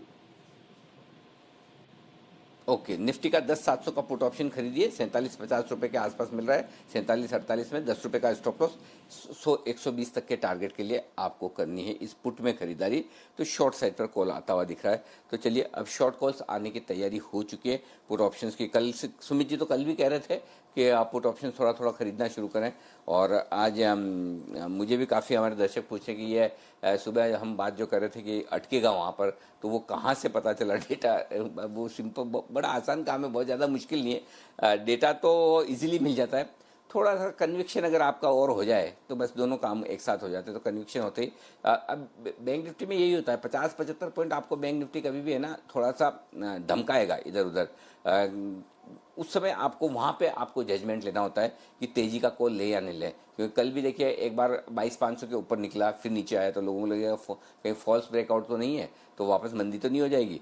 कल भाग गया, आज 22-23 हज़ार के ऊपर निकला, तो लोगों को लगा कहीं ऐसा तो नहीं कि बड़ी तेजी हो जाएगी, लेकिन आज नीचे आ गया। तो ये थोड़ा सा जजमेंट आपको लेना ज़रूरी है। और देखिए कल डाउ फ्यूचर्स 200 पॉइंट नीचे थे, 250 पॉइंट नीचे थे, फिर भी बाजार बढ़ गया। आज डाउ फ्यूचर्स 50 पॉइंट ऊपर है, फिर भी ऊपर से नीचे आ गए। तो ये मार्केट को समझना इतना आसान काम नहीं है, थोड़ा लगता है, मेहनत लगती है, थोड़ा सा एक्सपीरियंस लगता है, तभी इंडेक्स का मजा है, यही है। तो ये खूबसूरती है बाजार की, तो एंजॉय कीजिए। अच्छा, डाउ फ्यूचर्स भी चलिए 50 ऊपर थे और 50 नीचे हो गए, तो थोड़ा थोड़ा नीचे आए। तो दीप काफ़ी इंटरेस्टिंग एक्शन है, काफ़ी फोकस, मार्केट में तेजी मंदी दोनों तरफ कामकाज भी होता दिख रहा है, तो बढ़िया एक्शन है जी।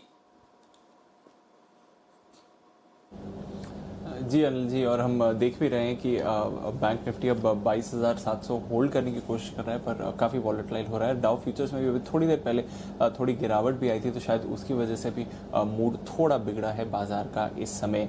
पर चलिए, कई स्टॉक्स ऐसे हैं, कई छोटी पॉकेट्स ऐसी हैं मार्केट से जहां पर हमने आज एक्शन आते हुए देखा है। खबरों के दम पर देवांशी से बात करते हैं, जो डायग्नोस्टिक कंपनीज के लिए बड़ी खबर है महाराष्ट्र में, उसके बारे में देवांशी बताने के लिए तैयार है। देवांशी, बताइए क्या है ये बड़ी खबर और किस तरह का इम्पैक्ट आ सकता है? बिल्कुल दीपांशु, देखिए कि आज बीएमसी का ये कहना है कि मुंबई में स्पेसिफिकली जो भी बीएमसी के अंदर जितने भी जो भी जगह आती है, यानी कि मुंबई में अगर आप देखें तो अब कोरोना टेस्ट जो है वो बिना प्रिस्क्रिप्शन आप करवा सकते हैं। इसके लिए डॉक्टर की तरफ से कोई अर्जी या कोई प्रिस्क्रिप्शन की जरूरत नहीं है। साथ ही आप कोई भी लैब्स में ये टेस्ट करवा सकते हैं, यानी कि 17 निजी लैब्स हैं जिनको ऑलरेडी मंजूरी मिल चुकी है कोरोना टेस्ट करने के लिए। इसके अलावा भी कई ऐसे जो नॉन लिस्टेड कंपनीज हैं जिनके लैब्स हैं, और जो सरकारी लैब्स हैं यहाँ पे भी आप कोरोना की टेस्ट करवा सकते हैं बिना कोई प्रिस्क्रिप्शन के।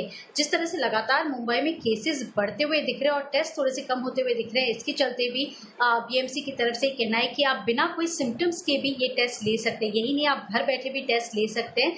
और ये जितनी भी कंपनीज हैं, जितनी भी डायग्नोस्टिक लैब्स हैं, ये फिलहाल ये टेस्ट उपलब्ध करवा रही हैं। साथ ही आप देखिए मुंबई में अगर देखें तो करीब 86,000 से भी ज़्यादा एक्टिव केसेस फिलहाल होते हुए दिख रहे हैं। और इसके अलावा बीएमसी का ये भी कहना है कि जिस तरह से धीरे धीरे अब अनलॉकिंग शुरू होता हुआ दिख रहा है, तो जो नए केसेस आने वाले हैं उसके खतरे ज़्यादा बढ़ते हुए दिख रहे हैं, और इसी के चलते उन्होंने ये कदम उठाया है। अब मैं आपको ये बता दूं कि महाराष्ट्र सरकार ने ऑलरेडी इन लैब्स को ये कहा था कि जो टेस्टिंग करते हैं इन पर एक प्राइस कैप लग चुका है। 2,500 रुपीज़ प्रति टेस्ट वो चार्ज कर सकते हैं, और अगर वो होम से सैंपल लेके जाते हैं और फिर टेस्ट आपको करके देते हैं तो आप 2,800 रुपये चार्ज कर सकते हैं प्रति टेस्ट का।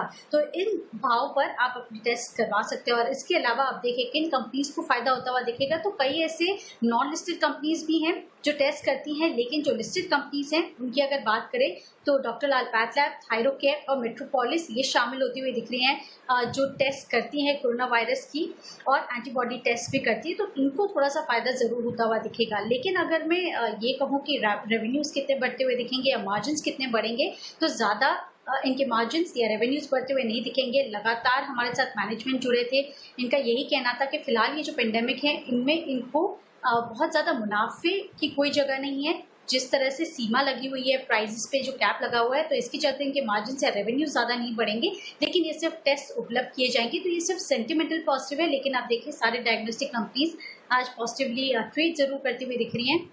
ब्रोकरेजेस का ये कहना है कि कई ऐसे पेशेंट्स होंगे जो एंटीबॉडी टेस्ट भी ले सकते हैं, और इसके चलते भी हम देख रहे हैं कि ये सारे जो कंपनीज हैं इन पर आज पॉजिटिव एक्शन आता है। ओके, तो ये है आपके लिए डायग्नोस्टिक कंपनियों के लिए अच्छी खबर। फाइनली न सिर्फ डायग्नोस्टिक कंपनियों के लिए बल्कि एक्चुअली पेशेंट्स के लिए भी, जो करवाना चाहें टेस्ट वो आप करवा सकते हैं, अदरवाइज टेस्ट करवाने में बड़ी मुश्किल आ रही है। बंसल जी, आपके दिल्ली में भी बड़ी मुश्किल आ रही थी कि डॉक्टर की पर्ची के बगैर, रिकमेंडेशन के बगैर टेस्ट नहीं हो सकते, तो काफ़ी लोग उस चक्कर में टेस्ट नहीं करवा पा रहे थे, ये सही है क्या ऐसा? बिल्कुल अनिल जी, देखिए ये तो एक प्राइम कंडीशन है कि डॉक्टर की पर्ची तो चाहिए और उसके बाद भी अनिल जी काफी बड़ी वेटिंग है। तो जहां मैं रहता हूं अनिल जी, वहां 2 बड़ी लैब्स हैं, तो उस लोकेलिटी के लिए टेस्टिंग फ्री है, तो काफी लोग हमारे यहाँ आके टेस्ट कराते हैं। बट डॉक्टर की Anil ji prescription is a must for testing Delhi के अंदर। तो आज जो मुंबई में हुआ है अनिल जी, मुझे लगता है अगर दिल्ली में भी होगा तो काफी बड़ा एक टर्न अराउंड होगा टेस्टिंग के अंदर। बिल्कुल ठीक बात है। तो ये है डॉक्टर लाल पैथ लैब और इन सारे स्टॉक्स पर जो एक्शन आपके लिए अब यहाँ ये करवाना आसान होगा। आइए कुणाल जी और राकेश जी तैयार है अपने चार्ट कॉर्नर के बिगुल के साथ।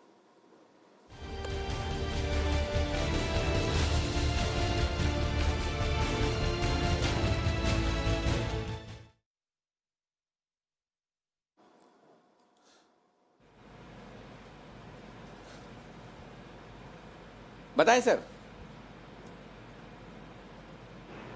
अनिल जी, बिकवाली की राय है डीएलएफ पर। डीएलएफ ने बिल्कुल भी रैली नहीं ली और जिस तरीके का एक टेक्निकल रुझान है, एक नेगेटिव क्रॉसओवर यहाँ पे देखने को मिल रहा है, चार्ट पैटर्न थोड़ा डिस्टॉर्टेड है। तो बिकवाली के लिए और हेजिंग के लिए डीएलएफ को बेचने की राय है। Over to Kunal ji. Pattern बना है और ये इस पैटर्न को हेड एंड शोल्डर पैटर्न कहते हैं। हेड एंड शोल्डर का ब्रेकडाउन आता हुआ दिख रहा है, 150 रुपए के नीचे ब्रेकडाउन हुआ है और अब जो सपोर्ट है वो 135 के रीजन में है, तो 135 तक नीचे फिसल सकता है डीएलएफ। इन स्तरों पर बेच करके चलें। 151 रुपए पर 151 पर स्टॉप लॉस रख लें। पहला टारगेट 142 रुपए का, दूसरा टारगेट 139 का, तो 139 रुपए के इवेंचुअल टारगेट के लिए डीएलएफ में शॉर्ट किराया।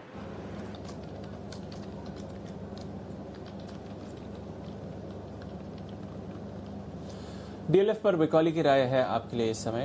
ये आ रहा है राकेश जी कुणाल जी की तरफ से। चार्ट कॉर्नर पर स्वागत करते हैं पालविया साहब का। छोटा ऑप्शन बड़ी कमाई के लिए।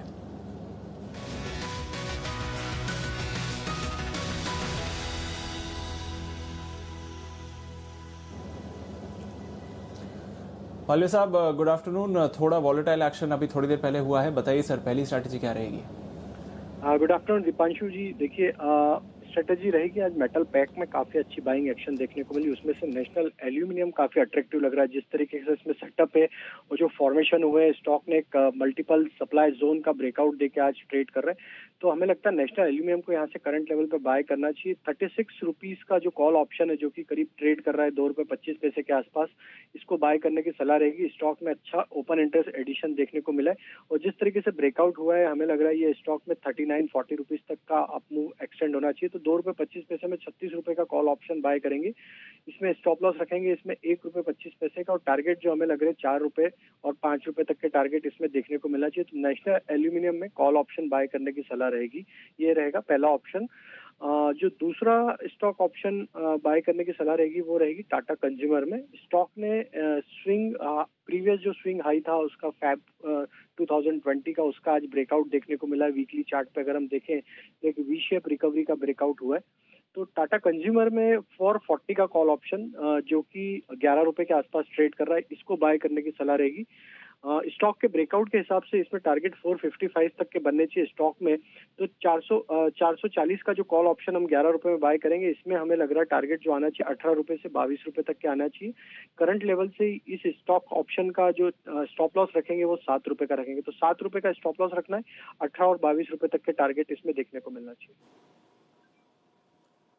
ओके, तो टाटा कंज्यूमर इसमें 11 रुपए में 440 रुपए वाला कॉल ऑप्शन खरीदना है, 7 रुपए का स्टॉप लॉस और टारगेट कितना बता रहे हैं राजेश जी आप? 18 रुपए और 22 रुपए।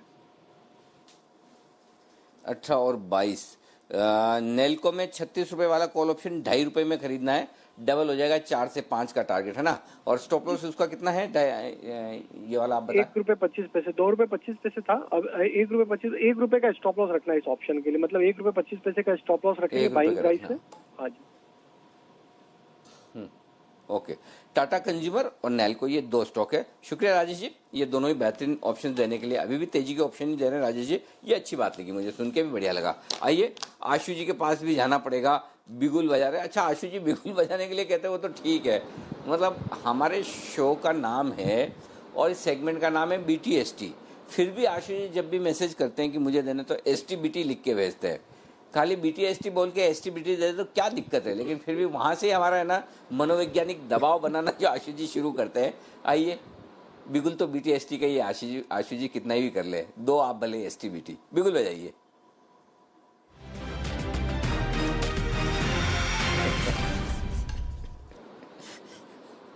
बताइए सर, अब क्या बिकेगा?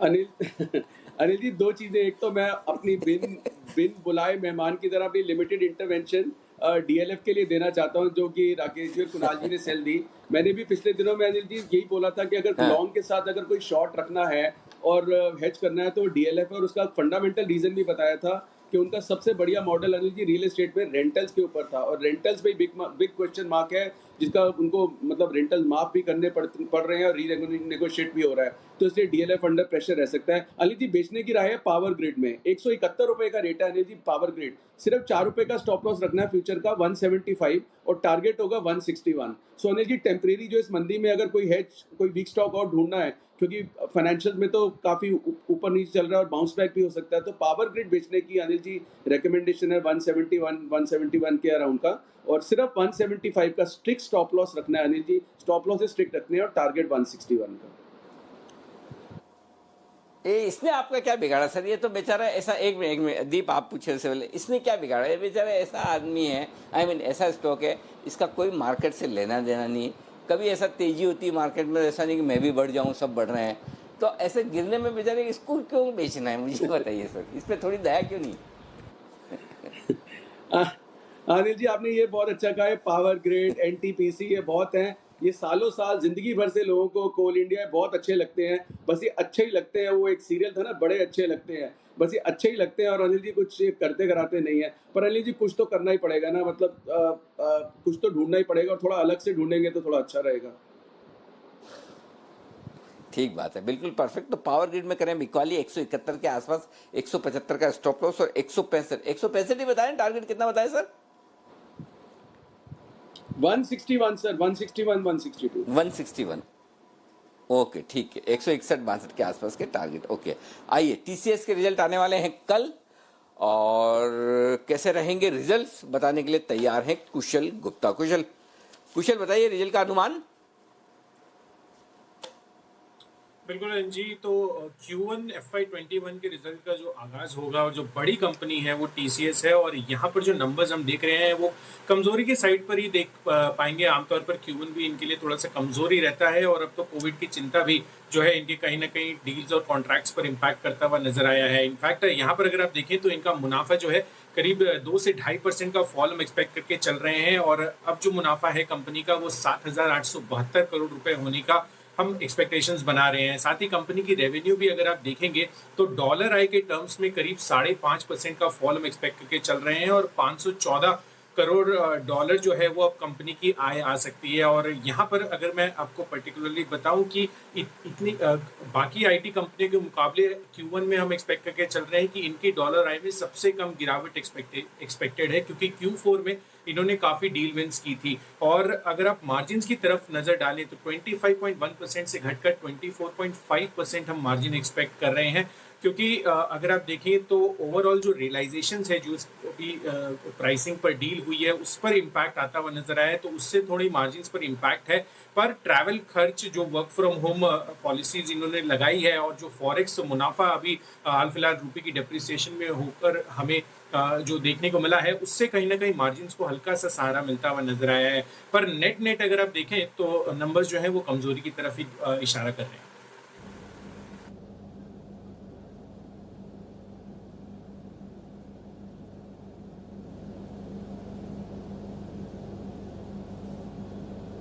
ओके, ये है आपके लिए TCS पर एक्शन जिस तरह से अब नतीजे आने वाले हैं, एक स्ट्रेन सिचुएशन होने वाली है क्योंकि Q4 के भी कुछ नतीजे अभी आने बाकी हैं। सेल के हम नतीजों पर नजर रखेंगे और अब Q1 के भी नतीजे आने शुरू हो रहे हैं, तो नजर रखिए टीसीएस पर। थोड़ी बिकवाली का दबाव आया है ऊपरी स्तरों से जहां तक टीसीएस का भी सवाल है। कुणाल जी, एक अच्छी रैली हुई है जहां तक आईटी स्टॉक्स का सवाल है, टीसीएस का भी पार्टिसिपेशन रहा है, अब गिरावट आ रही है, किस तरह का एक्शन देख रहे हैं? थोड़ी और गिरावट संभव है इन लेवल से?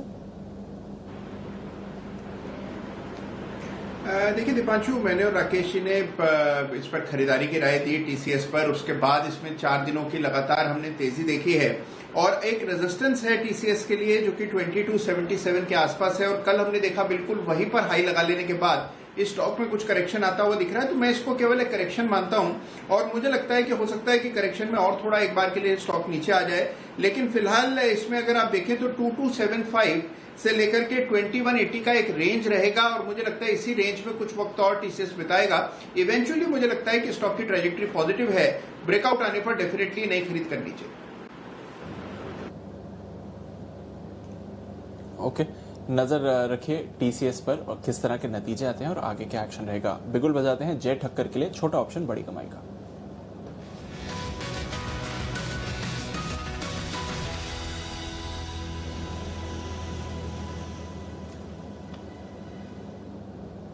बताया जाए। वेल दीप, 2 रिकमेंडेशंस है। इनफैक्ट मैं कैसे देना चाहूंगा कि एक प्लेन वेनिला है और दूसरा जो है वो स्ट्रैटेजी है। सो पहले मैं प्लेन वेनिला आपको स्ट्रैटेजी दे देता हूँ, जो है वो टाइटन के ऊपर है। दीप, मैं कहूंगा कि टाइटन का पुट ऑप्शन लेकर चलना है। 980 का पुट ऑप्शन जो 30 रुपए के आसपास हमें मिल रहा है, ये लेकर चलना है, बिकॉज मुझे टाइटन में क्लियर एक कंसोलिडेशन नजर आ रहा है और मुझे ऐसा लग रहा है कि हायर एंड के ऊपर एंड से घुमा है ये स्टॉक तो लोअर एंड तक गिरेगा। लोअर एंड पे इस पे टारगेट्स पर है करीब 960 के, तो 30 रुपए तक का फॉल हमें देखने मिलेगा। और ये 30 रुपए वाला जो ऑप्शन है, पहला टारगेट इसका बनेगा 40 रुपया, सेकंड टारगेट इसका बनेगा 46, नीचे में हमें स्टॉप लॉस लगाना है 24 रुपए का। तो अगर आप रिस्क और पॉइंट ऑफ व्यू देखें तो बहुत ही बढ़िया है। 40 एंड 46 ये दो टारगेट्स के लिए टाइटन का 980 वाला पुट ऑप्शन खरीदना है, 960 का टारगेट रहेगा स्पॉट में और 24 रुपए का स्टॉप लॉस यहाँ पे रहेगा। और दीप, इसके साथ मैं आपको एक ऑप्शन स्ट्रैटेजी भी दूंगा कोल इंडिया के ऊपर। किस पे? तो बहुत ही बढ़िया, यहाँ पे लॉन्ग स्ट्रैंगल इनिशिएट कर सकते हैं कोल इंडिया पे एनर्जी। हाँ बताइए। कोल इंडिया पे हमें एक लॉन्ग स्ट्रैंगल इनिशिएट करना है। अभी करीब 133 के आसपास चल रहा है। हम ये मुझे ऐसा लग रहा है कि ये स्टॉक में करीब यही महीने में मुझे ऐसा लग रहा है 150 से लेकर जो 120 रुपए है, मतलब करीब करीब अगर मैं देखूं तो 30 पॉइंट का मूव, मतलब मुझे ऐसा लग रहा है कि 15 to 20% का मूव जुलाई में आना चाहिए इसमें। तो हम ये कर रहे हैं कि 145 का कॉल ऑप्शन भी खरीदेंगे और 125 का पुट ऑप्शन भी खरीदेंगे। अगर मैं 140 का कॉल ऑप्शन देता हूँ तो करीब ₹2.20 के आसपास मिल रहा है अभी। और अगर मैं इसका पुट ऑप्शन देखूँ 125 वाला तो करीब मिल रहा है वो भी 220 के 2.20 के आसपास। तो मेरी नेट कॉस्टिंग हो जाएगी 4.40 की, ₹4.40 का मेरा नेट कॉस्टिंग हो जाएगा। इसमें मैं स्टॉप लॉस लगाऊंगा जरूर। स्टॉप लॉस मेरा रहेगा करीब ₹1.5 का। तो मैं कहूंगा कि करीब करीब मेरा नेट लॉस अगर होगा, अगर स्टॉक यहीं पे अगर समझिए 145 और 125 इसके बीच में अगर एक्सपायरी हो गई तो मेरा तो स्टॉक जीरो हो सकता है, बिकॉज दोनों ही जीरो हो जाएंगे। बट मैं स्टॉप लॉस उसमें लगाऊंगा ₹1.5 का। मुझे ऐसा लग रहा है कि ये जो 15 से 20% का मूव यही सीरीज में आएगा, ये से चाहे वो नीचे हो या ऊपर हो, तो ये हमारा जो 4.4 पे हमने जो स्प्रेड बनाया है, ये ऊपर में लगभग ₹12 तक भी जा सकता है मिनिमम मैं बता रहा हूँ। तो अगर आप रिस्क और पॉइंट ऑफ व्यू देखेंगे तो ₹3 नीचे है। ये आएगा किस तरफ? जय, अनिल जी, जय आप बोल रहे हैं 15-20% का मूव आएगा। हाँ। अच्छा अनिल जी, वो कहाँ आएगा नहीं पता, इसलिए लॉन्ग सर्कल बता रहा हूँ। टॉस कर ले। अनिल जी कहाँ आएगा वही नहीं पता, इसलिए लॉन्ग सर्कल। अनिल जी बिल्कुल, आप जो बोलो वो हो जाएगा, तो हम स्ट्रेटेजी चेंज कर देते हैं। नहीं टॉस करने में क्या एक ही साइड की प्रीमियम लगेगी, या तो कॉल की लगेगी या पुट की लगेगी, नहीं तो अभी दोनों की प्रीमियम लगेगी। बाकी उसमें एक साइड की प्रीमियम तो बच जाएगी। अच्छा, 125 का पुट ऑप्शन लेना है और 145 का कॉल ऑप्शन, राइट? यही बोल रहे हैं ना आप? Perfect Anil ji, perfect. और उसमें ये ₹4.40 भी बन रहा है। हम ₹1.5 का स्टॉप लॉस लगाएंगे इसमें और ऊपर में टारगेट हमारे स्प्रेड के बनेंगे ₹12 के। अनिल जी एक अपडेट देना चाहूंगा। अनिल जी, आप जो नाल्को के ऊपर आपने जस्ट बताया कि आपके जी। बर्थडे के दिन आप बता रहे थे कि आपने नाल्को रेकमेंड किया था, तो अनिल जी बर्थडे के दिन हमने जो अनिल सिंघवी इंडेक्स बनाया था, मैं उसकी अगर आज का 50 शेयरों का प्रॉफिट या लॉस देखूं अनिल जी, हाँ 50 शेयरों का अनिल जी, तो अनिल जी अगर उस पे इक्वली हमने तो उसमें कोई वेटेज नहीं रखा था लाइक निफ्टी, अगर इक्वली किसी ने अगर पैसे लगाए रहते हर एक स्टॉक में इक्वली, तो आज उसमें मुनाफा बनकर आ रहा है लगभग 8.75% का। और अगर हम इंडेक्स से कंपेयर करें निफ्टी से, तो निफ्टी में करीब करीब वो दिन से आज तक 7.4% का रिटर्न्स बना है। सो नियरली हम बोल सकते हैं कि लगभग 1.4 से लेके 1.5% का एक अल्फा जनरेट हो रहा है एक ही महीने में। सो मैं कहूँगा आपका इंडेक्स बहुत ही बढ़िया परफॉर्म कर रहा है। मैं हाँ, वो भी तब जबकि आप सब में बराबर पैसा लगा रहे हैं। अगर वेटेज के हिसाब से कम ज़्यादा करते कराते तो शायद रिटर्न और भी बढ़िया आता है। या क्या बात है वाजय, जबरदस्त क्या इंडेक्स बनाया, क्या रिटर्न्स आ रहे हैं। इस पर मैं एक दिन है ना फुर्सत में आपसे वापस चर्चा करूंगा। अभी एक बार जल्दी से BTST कॉल्स के लिए ना हम बसीन साहब को कार्यक्रम में कर लेते हैं शामिल, बिल्कुल बजाएं सर के लिए।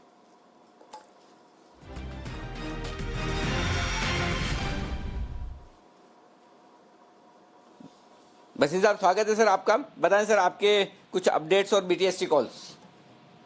सर अपडेट तो यही है कि प्रॉफिट बुकिंग आई है, आपको सुबह से कहा था बैंकों में जहां आपको प्रॉफिट भी है शॉर्ट टर्म ट्रेडर बुक करे। रिलायंस में और हिंडाल्को में शॉर्ट है, वो सौदा खड़े रहेगा। रिलायंस आपको हमने शॉर्ट कराया था, वो वैसे भी नेगेटिव है, बट मार्केट की वॉलेटिलिटी है सर। 4-5 दिन आप बाजार काफी चल चुका है, they will be profit booking, मगर I think by tomorrow day after you should even out another day of consolidation. अब आप कहें तो दो कॉल है BTST, एक बाय है एक सेल है सर। जी सर प्लीज बताएं। तो पहले बाय है सर, बाय है IGL 410 10.5 का भाव है, 405 का स्टॉप लॉस, 420 का टारगेट। और सेल में है सर टाटा मोटर 107 का भाव है, 111 का स्टॉप लॉस और 101 का टारगेट। ओके, तो खरीदारी करनी है IGL में 410-410.50 के आसपास को खरीद लीजिए। 405 का लगाइए स्टॉप लॉस 405 और टारगेट रखिए 420 का 420, ये है राउंड फिगर वाला। टाटा मोटर्स शॉर्ट करना, जब भी शॉर्ट करने का मामला आता है, वसीम साहब का फेवरेट भी है टाइटन और Tata Motors. Tata Motors short करिए 107 के आसपास शॉर्ट करिए, 111 के स्टॉप लॉस के साथ, 101 के टारगेट के लिए यहां पर शॉर्ट करें। दोनों तरफ पोजीशन रखें, मुनाफा आए लेते रहे, ये वसीम साहब आपको कह रहे हैं। मार्केट थोड़ा वोलेटाइल रह सकता है 1-2 दिनों तक, तो उसकी सावधानी आप रखिएगा। शुक्रिया सर, मार्केट का डायरेक्शन भी आपने दे दिया और पिक्स भी आपने हमारे दर्शकों को दे दी। तो ये है इस वक्त का रुझान। तो आइए ये आपके लिए पूरा का पूरा एक्शन इस वक्त है। बाजार लाल निशान में बंद होने को तैयार है इस वक्त। बैंक निफ्टी भी है ना 22,600 के आसपास आ गया है और माफ कीजिएगा 10,700 के नजदीक आता हुआ निफ्टी भी। तो थोड़ी प्रॉफिट बुकिंग है, 0.1% नीचे निफ्टी है और बैंक निफ्टी 1/4% नीचे है। अच्छा, एक और चीज पे मैं बात कर रहा था जो आप दे रहे थे इस वक्त थोड़ी देर पहले, जय आपने जो दिया था ना एक और टाइटन का प्लेन वनीला पुट ऑप्शन, यही दिया था ना, क्या दिया था? तो ये जहां तक मेरी समझ है बंसल जी, जरा मुझे अगर समझ, हाँ अगर मुझे ना समझ हो तो बंसल जी जरा मुझे समझाइएगा। जो जय जो कह रहे हैं प्लेन वनीला ऑप्शन, तो वनीला तो प्लेन ही होता है, वनीला में भी कुछ मिक्स होता है क्या? नहीं अनिल जी, देखिए आजकल ना वनीला तो अनिल जी प्लेन होता है, बट आजकल अनिल जी आप लॉकडाउन के चलते बाहर निकल नहीं रहे हैं। आजकल एक नई तरह की वनीला आई है, French vanilla with seeds Anil ji. तो सब लोग अनिल जी बेचने के लिए कुछ ना कुछ कर रहे हैं। तो हमारे जय जी भी Anil ji French vanilla with seeds, उसमें सीड्स है अनिल जी, वनीला सीड्स हैं उसके अंदर, तो फ्रेंच वनीला विद सीड्स। हाँ अनिल जी, तो सब अनिल जी मार्केटिंग स्टंट्स हैं। तो जय जी भी मार्केटिंग कर रहे हैं, वनीला को प्लेन वनीला बता रहे हैं, तो फिर आशु जी जो स्प्रेड देते हैं वो पता नहीं क्या है, अगर वनीला प्लेन है। बिल्कुल, ये तो बड़ी इंटरेस्टिंग है। आप नए नए जो भी चीजें ऐसे जो भी आए ना, आप उनके सैंपल जरूर मंगवा लिया करो अपने पास, और आप एक बार सैंपल वैंपल टेस्ट कर लो, अप्रूव कर लो। हमारे लिए तो आप ही US FDA हो, हमारे लिए तो आप ही FSI हो, हमारे लिए तो आप ही DGCI हो। तो बंसल जी ने अप्रूव कर दिया, मतलब सबने अप्रूव कर दिया, फिर उसके बाद हमारे लिए सेफ है, खाने पीने के लिए टेंशन नहीं है। और अगर हो सके तो थोड़े बहुत सैंपल हमको भी भिजवा दें और भी अच्छा रहेगा। जी बंसल जी। नहीं अनिल जी, ये तो मैं सिर्फ सैंपल नहीं अनिल जी, मैं सब इन चीजों का प्रयोग कर रहा हूँ अनिल जी। जो भी नई चीज आ रही है तो इस लॉकडाउन में Anil ji, to keep body and mind moving, ये सब एक्सपेरिमेंट कर रहा हूँ मैं। तो अभी तो अनिल जी ये भेजने की इच्छा है, बट मुंबई तक कैसे पहुंचेगा इस पे मैं विचार विमर्श करता हूँ आशु जी से। अगर वो अपना पीपीपी सूट पहन के ले जाने को तैयार है तो ये डेफिनेटली उनको दूंगा। नहीं, आप तो खाली बॉडी का ध्यान रखो, बॉडी मूव करते रहो, माइंड तो आपका मूव करने के लिए मैं रोज हूँ, सुबह शाम, चिंता न करें। और कुणाल जी आपका थोड़ा बहुत तो दिमाग खाते ही होंगे, ये चार्ट देखो, वो चार्ट देखो, इस पे निकालो, उस पे निकालो। लेकिन बहुत देर से, हाँ मुझे याद आया इससे कि बहुत देर से कॉल्स नहीं आ रही आप लोगों की, थोड़ा आप आराम के मूड में आ गए हो। चलिए कोई बात नहीं, तब तक हम थोड़े लिंक्स लेते हैं और हमारे रिसर्च एनालिस्ट भी हमारे साथ है, पूरी टीम। जो कंज्यूमर ड्यूरेबल्स, इनकी सेल्स और इनकी एक्शन पर हमारे साथ आशीष चतुर्वेदी हैं रिसर्च लेकर, तो आशीष से करते हैं बात। आशीष बताइए इस सेक्टर पर क्या है एक्शन? बिल्कुल Anil ji, consumer electrical space में अगर आप देखें तो काफी दिनों से एक्शन देखा जा रहा है। दरअसल इंडस्ट्री सोर्सेज की माने तो जून के महीने में अगर आप देखें तो बिक्री में काफी बढ़िया रिवाइवल देखने को मिला है। दरअसल कुछ सेगमेंट्स में तो ऐसा है कि बिक्री जो है पॉजिटिव यानी बढ़िया ग्रोथ देखने को मिली है। और जहां तक बात रही उपयोगीकरण की, तो जैसे ही लॉकडाउन खोला ऑलमोस्ट अगर आप देखें तो consumer electrical, consumer durable companies जो हैं ऑलमोस्ट 95 to 100% कैपेसिटी यूटिलाइजेशन पर कामकाज कर रही हैं। देखिए शहरी इलाकों में थोड़ी सी तो मांग अभी धीमी है, लेकिन रूरल इंडिया से ट्रैक्शन काफी बढ़िया देखने को मिल रहा है। कारण इसके पीछे ये है कि इस बार जो मॉनसून है वो सामान्य से अधिक देखने को मिल रहा है। साथ ही अगर आप देखें जो सरकार ने एमएसपी में बढ़ोतरी की है, इसके चलते भी जो डिस्पोजेबल इनकम है वो बढ़ती हुई नजर आ रही है। और जो कंज्यूमर्स है वो इलेक्ट्रिकल गुड जो है, फास्ट मूविंग इलेक्ट्रिकल गुड्स की खरीदारी जमकर कर रहे हैं, जिसके चलते ऐसा माना जा रहा है कि अब जो बिक्री के आंकड़े हैं वो ऑलमोस्ट प्री कोविड स्तर पर पहुंच चुके हैं। यानी बिक्री में काफी बढ़िया सुधार देखने को मिल सकता है। पूरी सेगमेंट में ऐसा माना जा रहा है कि पॉजिटिव ग्रोथ देखने को मिलेगी, लेकिन कुछ खास प्रोडक्ट्स, कुछ खास सेगमेंट्स ऐसे हैं जहां पर जो ग्रोथ है वो बढ़िया देखने को मिली है। मिसाल के तौर पर अगर आप देखें तो पंखों की बिक्री इस बार बढ़िया देखने को मिली है। साथ ही जो ट्रिमर, शेवर्स और वैक्यूम क्लीनर, ये भी कुछ ऐसे सेगमेंट्स हैं, कुछ ऐसे प्रोडक्ट्स हैं जहां पर बिक्री काफी बढ़िया देखने को मिल रही है। वैक्यूम क्लीनर्स अगर आप देखेंगे तो कई जगहों पर आउट ऑफ स्टॉक है, ऑनलाइन भी नहीं मिल रहा है क्योंकि लोगों को अभी हाउस होल्ड हेल्पर्स की तरफ से सहायता नहीं मिल पा रही है, जिसके चलते कुछ ऐसी जो प्रोडक्ट्स हैं इनकी बिक्री काफी ज्यादा बढ़ती हुई नजर आ रही है। इससे पूरी सेक्टर पर अगर आप देखें तो सबसे ज्यादा फायदा हैवेल्स को होते हुए दिखेगा। इनकी काफी ज्यादा डाइवर्सिफाइड प्रोडक्ट रेंज है। टीटी के प्रेस्टीज वैक्यूम क्लीनर में काफी नए एंट्रेंट है और काफी अच्छी तरीके से स्केल अप किया बिजनेस को।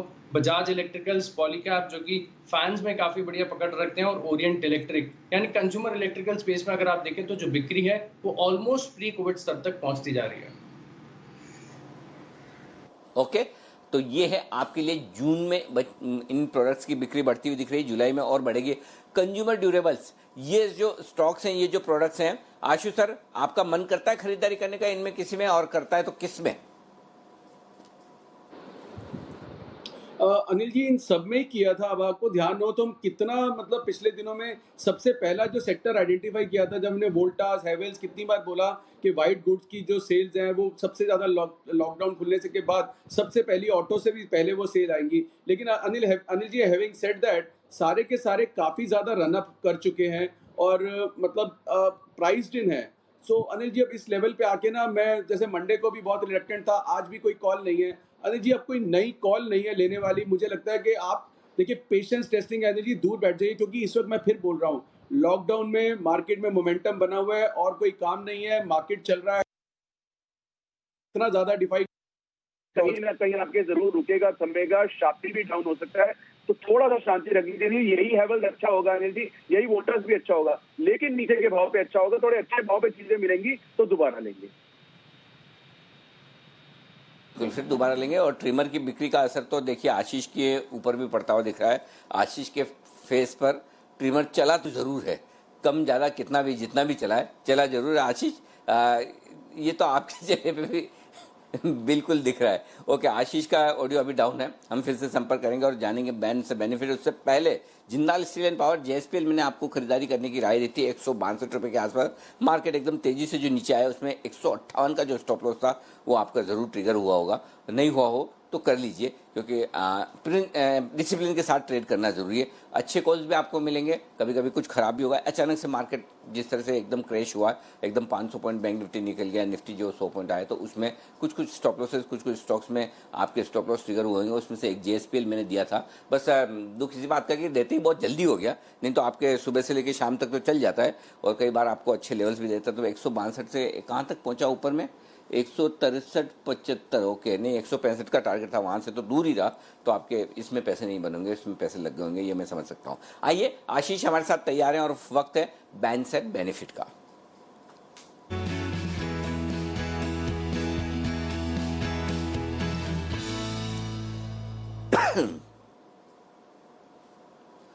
आशीष, कोई वैसा स्टॉक बताइए वो स्टील अथॉरिटी जैसा सेल, जो बैन से बाहर निकलते 10-15% बढ़ जाए।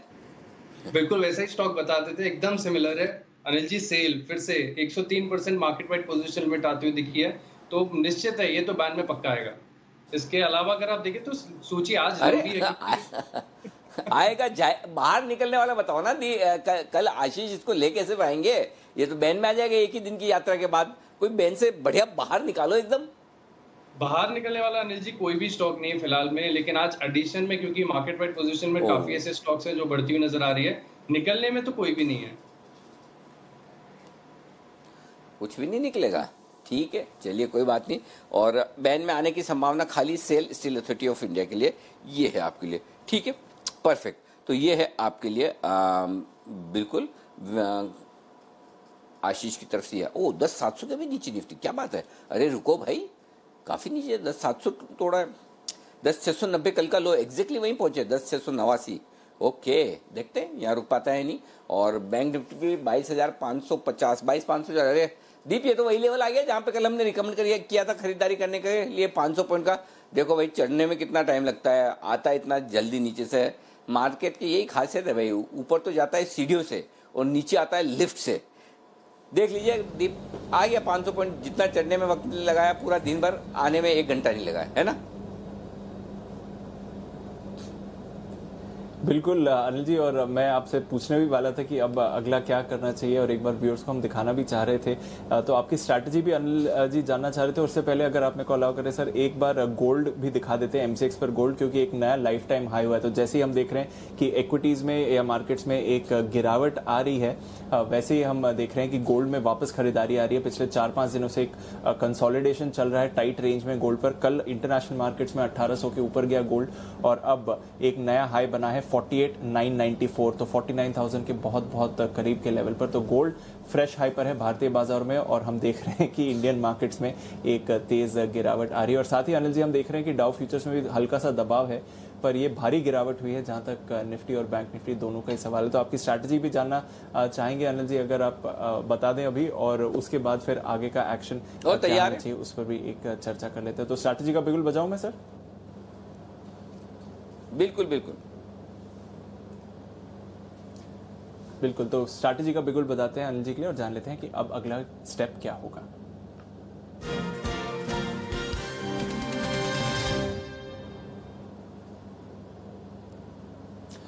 अनिल जी, जैसे कि हमने देखा गोल्ड में तो फ्रेश हाई आया है इंडियन मार्केट्स में, इंटरनेशनल मार्केट्स में भी 1800 के पार अब वापस गोल्ड जाता हुआ दिख रहा है आपको। डाउ फ्यूचर्स 70 अंक नीचे है, थोड़ा वॉलेटाइल कारोबार रहा है। यूरोप के बाजार भी अब वापस फिसल गए हैं, एक रिकवरी दिखा रहे थे। 1% की गिरावट है फ्रांस में, और जर्मनी और यूके भी लगभग 0.5% नीचे हैं। तो थोड़े कमजोर ग्लोबल क्यूज दिख रहे हैं सर जी। तो दीप, निफ्टी के लिए तो सिंपल ही है कि 10,680। देखिए, शॉर्ट करने का तो लेवल है नहीं। शॉर्ट करने के लिए तो आप 150 पॉइंट नीचे हो, 250 पॉइंट नीचे था। अब क्या शॉर्ट करोगे, वहां पे तो शॉर्ट करने की हिम्मत हुई नहीं। देखिए, ये तो क्लियर था कि वहां पर आपको बेच कर निकल जाना है, 23,000 पर बेच देना है, प्रॉफिट बुक कर लेना है। ये तो क्लियर कट कॉल था। और सुबह भी हम कह रहे थे कि देखिए 23,000 highest open interest, high put call ratio, overbought market, correction तो आएगा, लेकिन करेक्शन 500 पॉइंट का, और वो भी तुरंत इतने ही मिनटों में आ जाएगा निफ्टी पे, बैंक निफ्टी पे, और 250 पॉइंट का निफ्टी में ऐसे चुटकियों में आ जाएगा। देखिए, ये तो नहीं सोचा था। तो करेक्शन बड़ा शार्प आया है, फास्ट आया है। तो अब यहाँ पर ये बेचने के लेवल तो नहीं है दीप, ठीक है। अब लेने की हिम्मत इसलिए नहीं, करेक्शन बहुत, और 70-80 पॉइंट डाउन नीचे दिख रहा, पता नहीं 70-80 वाला ये ज्यादा गिरेगा या रिकवर हो जाएगा। तो अपने तो एक काम सिंपल है कि भाई आराम से है ना, कल करेंगे ना, कौन सा क्या फ़र्क पड़ता है, ऐसा कौन सा कि मतलब बहुत 3% ऊपर या नीचे खुल जाने वाले इंडेक्स, कुछ नहीं। 30-40 पॉइंट अगर निफ्टी ऊपर नीचे खुल गया, 100 पॉइंट ऊपर नीचे बैंक निफ्टी खुल गया तो कौन सी बड़ी बात है, कौन सा क्या मिस हो जाएगा। तो मेरे ख्याल से आराम से ऐसे मार्केट में शांति से बैठिए। वापस नीचे में तेजी करनी है, अभी तक कोई ऐसा इंपॉर्टेंट लेवल तो तोड़ा नहीं है जिससे डर लगे। तो ओवरनाइट पोजीशन, ओवरनाइट रिस्क रखने के बजाय मैं कहूँगा मंदी करने के लिए लेट हो चुके हैं, चूंकि ऊपर से नीचे आ चुके हैं, और तेजी करने के लिए इतनी रिस्क लेकर नहीं जाना, जितने हल्के होकर जाएंगे उतना बढ़िया है। तो मैं बार बार आज सुबह भी हम यही कह रहे थे कि अब जिन लेवल्स पर आप आ रहे हैं बाजार पे, आपको हल्का रहना आना चाहिए। और ये इस तरह का मार्केट है, 1 घंटे पहले 1.5 घंटे पहले कोई कह नहीं सकता था कि इस तरह की तेज प्रॉफिट बुकिंग आएगी। 23,000 के ऊपर अच्छे से टिक रहा था और बार बार जा रहा था, ऐसा नहीं कि टच करके वापस आ गया हो। 10,800 के ऊपर पूरा दिन निफ्टी नहीं रहा। यही खूबसूरती है मार्केट की, यही आपको सिखाती है कि कभी भी तेज प्रॉफिट बुकिंग या तेज शॉर्ट कवरिंग आ सकती है। तो थोड़ी प्रॉफिट बुकिंग आई, ऐसे में वेट एंड वॉच, समझिए, देखिए, कोई हड़बड़ी मत कीजिए। नहीं ट्रेड करना अपने आप में एक बहुत बड़ा डिसीजन होता है, ये ध्यान में रखिएगा। नहीं ट्रेड करना इस समय तो काफ़ी बड़ा डिसीजन लेना पड़ेगा। नहीं ट्रेड करना ये आपके लिए बहुत बहुत ज़रूरी है, तो अवॉइड करिए कोई भी फ्रेश पोजीशन लेना। देखते हैं किस तरह का एक्शन, अब क्लोजिंग पर कौन से लेवल्स आते हैं, फिर कल एक नया दिन है तो देखेंगे क्या करना चाहिए। ये तो रही आपके लिए बाजार पर आए। कुछ और स्टॉक्स जो आपको भरपूर एक्शन इस समय दिखा रहे हैं, जैसे जैसे ट्रेंड थोड़ा रिवर्स होते हुए दिख रहा है। आपने प्रेशर आते हुए देखा है आज बजाज फाइनेंस पर, किरण जी, क्योंकि आपकी शानदार पकड़ रही है बजाज फाइनेंस, बजाज फिनसर्व दोनों तरफ के ट्रेड्स पर। अब 3200 के नीचे गया है बजाज फाइनेंस, यहाँ से और प्रेशर देखते हैं या फिर स्टेबिलिटी आएगी? स्टेबिलिटी आएगी, मुझे लगता है अभी भी ट्रेंड इंटैक्ट है। छोटे से करेक्शंस हमें देखने को मिले, इसके पहले भी देखने को मिले। मुझे लगता है कि ये थोड़ा सा वर्टिकल क्रैक आज देखने को मिला मार्केट के साथ, और थोड़ा सा डाउनसाइड देखने को मिल सकता है कल तक, और फिर वापस एक बार वो ट्रेंड में चलता नजर आएगा। तो बहुत जल्दबाजी नहीं करनी चाहिए। मीडियम टर्म आउटलुक के इन्वेस्टर्स ने प्रॉफिट बुकिंग करने के लिए, ट्रेडर्स ने शायद प्रॉफिट बुकिंग कर ली होगी। ओके, प्रॉफिट बुकिंग आ रही है बैंक निफ्टी में। और अगर आप अनिल जी की स्ट्रैटेजी फॉलो कर रहे हैं बैंक निफ्टी पर, तो आपको सटीक राय दी थी किन लेवल्स पर खरीदारी करने की चाहिए। 22,500 के पार आपको कहा भी गया था कि 22,950, 23,000 के लेवल्स आ सकते हैं, वो टारगेट रखिए। वो टारगेट सारे अचीव हुए और फिर उन लेवल्स पर आपको वापस कहा था कि अब मुनाफा बुक करना चाहिए। तो दोनों तरफ के ट्रेड्स आपको बताए गए थे और दोनों तरफ के ट्रेड्स एकदम सटीक रहे। एक बार देख लेते हैं क्या स्ट्रैटेजी बताई गई थी आपको। मैं आपको एक चीज बहुत साफ और खुलकर कहना चाहता हूं, और वो ये कि 22,500 के बाद एकदम खुला रास्ता है, मैदान है जहां आप दौड़ लगा सकते हैं तेजी से। कहीं कोई रुकावट नहीं है, कहीं कोई स्पीड ब्रेकर नहीं है 23,000 तक। तो 22,500 अगर ऊपर किसी भी वजह से पार होता है, उसके बाद आपको कमाई करनी है, बढ़िया तेजी करके कमाई करनी है। बैंक निफ्टी आपको मतलब फायरवर्क्स, आतिशबाजी दिखाएगा। बैंक निफ्टी 22,535, 22,540 चल रहा है, यहाँ पर खरीदारी की राय है। बैंक निफ्टी मेरे लिए ब्रेकआउट देता हुआ दिख रहा है और बैंक निफ्टी का ब्रेकआउट बहुत मजबूत नजर आ रहा है। और ये बैंक निफ्टी यहाँ से नॉन स्टॉप 500 पॉइंट की तेजी के लिए तैयार होता हुआ दिख रहा है। टारगेट वैसे जो बन रहे हैं वो 22,900, 23,000 के आसपास के बन रहे हैं। तो जिन लोगों को रिस्क कम रखनी है, 320, 325 के आसपास 22,500 का इन the money put option, call option खरीद लीजिए। ऊपर का टारगेट पहला 375 का होगा, जहां आपके 2,000 बन जाएंगे। 425, 475, 3 टारगेट के लिए मिनिमम आप खरीदिए।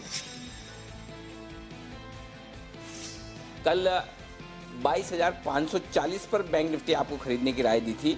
22,900, 23,000 का ये टारगेट था और ये कहा था कि 500 पॉइंट नॉन स्टॉप मैदान खाली है। 23,000 का टारगेट हासिल हुआ और 22,500 का आपने इन द मनी कॉल ऑप्शन खरीदा है, वो भी आप देख सकते हैं अच्छा खासा मुनाफे में। सब प्रॉफिट बुकिंग करके हल्का रहें, नीचे में एंट्री फिर करेंगे।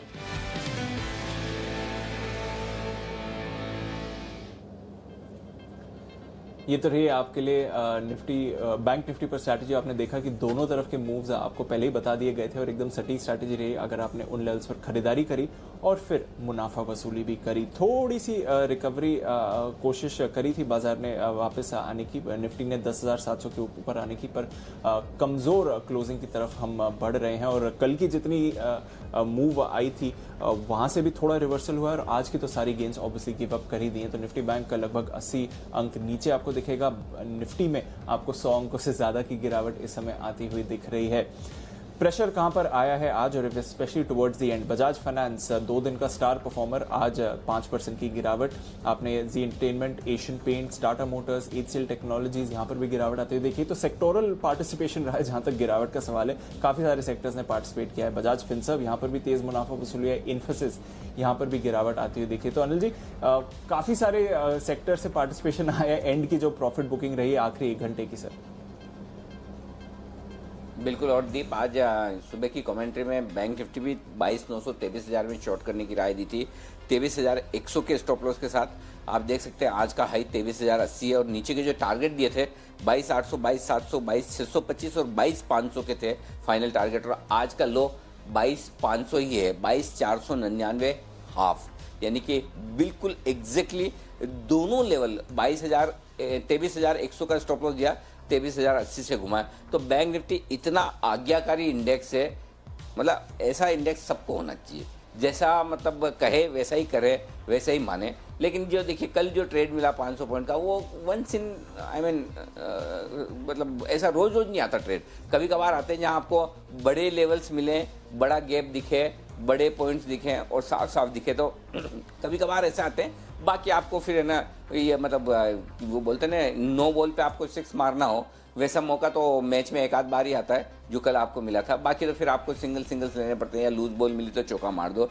तो फिलहाल ठीक है, आज की क्लोजिंग मुझे ऐसा कोई टेंशन वाली बात नहीं दिख रही। देखिए इतना बढ़ने के बाद प्रॉफिट बुकिंग तो आएगी। आप ये सोचे कि रोज बढ़े तो फिर तो ऐसा कोई मतलब ही नहीं, फिर तो मार्केट ऐसे चल ही नहीं सकता। और किस तरह से 1 घंटे में बाजार चाल बदलता है ये आपने देखा। तो ये तो होगा मार्केट में, अगर आप रहेंगे तो तेजी मंदी सब तरफ चलेगी। इसीलिए मैं कहता हूँ कि आप रिस्क जो ट्रेडर्स हैं उनको अपनी रिस्क एपेटाइट क्या है वो समझनी बहुत ज़रूरी है और ध्यान में रखना बहुत ज़रूरी है।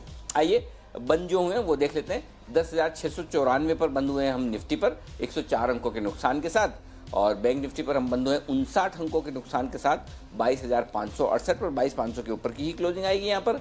और 36,301 पर बंद हुए हम सेंसेक्स पे 372 अंकों के नुकसान के साथ।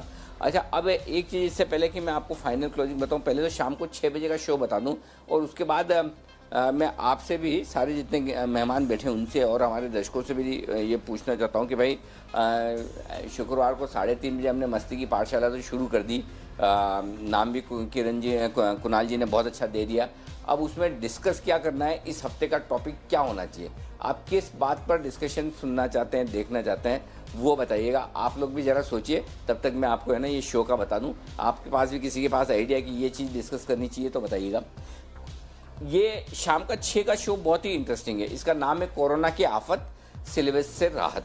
तो है ना, कोरोना के इस वक्त अभी है ना बहुत सारे बच्चे ऐसे हैं उनको है ना अब थोड़ा कम पढ़ाई करना पड़ेगा। जी हाँ, ये सही है। 9वीं से 12वीं कक्षा वाले जो सीबीएसई बोर्ड वाले बच्चे हैं उनका 30% सिलेबस कम हो गया। अब मुझे समझ में आ रहा है ये तो बढ़ना चाहिए। बच्चे बाहर खेलने जा नहीं सकते हैं, दिन भर घर में है, पढ़ाई ज़्यादा होनी चाहिए कम होनी चाहिए। बंसल जी, आपको कभी ऐसा नहीं लगता हमारे ज़माने में तो ऐसा कभी हुआ ही नहीं कि स्कूल नहीं जाना पड़ रहा है, सिलेबस कम हो रहा है, बिना पढ़े अगली कक्षा में पास हो रहे हैं? मतलब ऐसा आपको ऐसे लेफ्ट आउट फीलिंग नहीं आती कभी कि हमारे साथ भी ऐसा होता?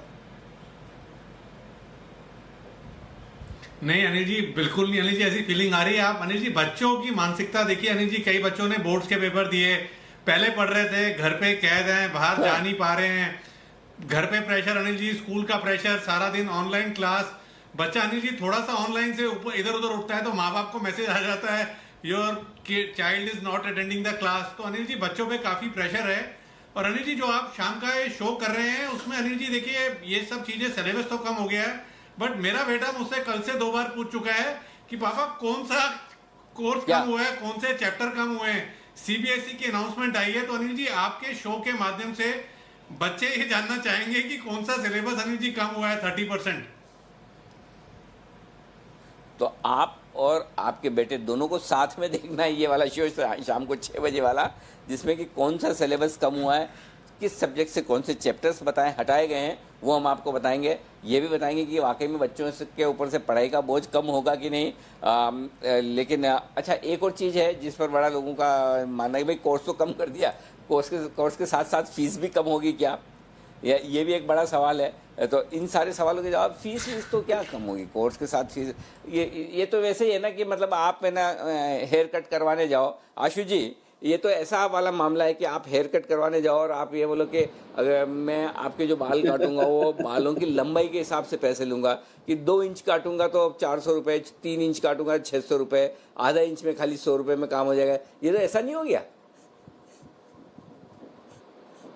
अनिल जी। ये जो आप एग्जाम्पल दे रहे हैं बल्कि उल्टा होता है, क्योंकि जब हेयर कट वाले के पास जाओ ना कि बहुत थोड़े से काटने हैं, इससे भी ज्यादा नहीं कटने हैं, तो उसको सर बहुत ध्यान से थोड़े थोड़े काटने पड़ते हैं। जब ज्यादा बोलो छोटे तो सर वो आंख बंद करके कट करता रहता है। तो अच्छा, अरे वाह, ये तो आइडिया बड़ा खतरनाक है। ओ अच्छा, लगता है आशु जी का ऑडियो चला, आशु जी आपका ऑडियो चला गया। मैं आपकी बात, हाँ अब वापस आपका ऑडियो आया जी। आशु जी आपकी बात रह गई थी, आप ये कह रहे थे कि छोटे काटो तो जल्दी से काट देता है। हाँ, उसके आगे बोलो। को बोलो कि बहुत थोड़े से काटने हैं, बिल्कुल भी लगना नहीं चाहिए हेयर कट है, तो उसका सर कॉन्सेंट्रेट करके बहुत धीरे धीरे थोड़े से काटने होते हैं। जब उसको बोलो छोटे करने हैं तो सर वो दगा दग आराम से काटता है। तो ऑन द कॉन्ट्रेरी रिवर्स है, बहुत छोटे काटने के ज्यादा पैसे लेता है वो। अच्छा, ओहो, ये तो बड़ी इंटरेस्टिंग बात आपने बताई। तो मतलब ज़्यादा काटने तो खड़ाक से एक ही साथ फटाक से कर दो। अच्छा ये बताइए, तो क्या आप में से किसी ने कुछ विचार किया कि किस टॉपिक पर डिस्कशन किया है शुक्रवार को मस्ती की पाठशाला में? जी, किसने विचार किया इस पर, जरा बताइए मुझे, कौन अपनी राय देगा?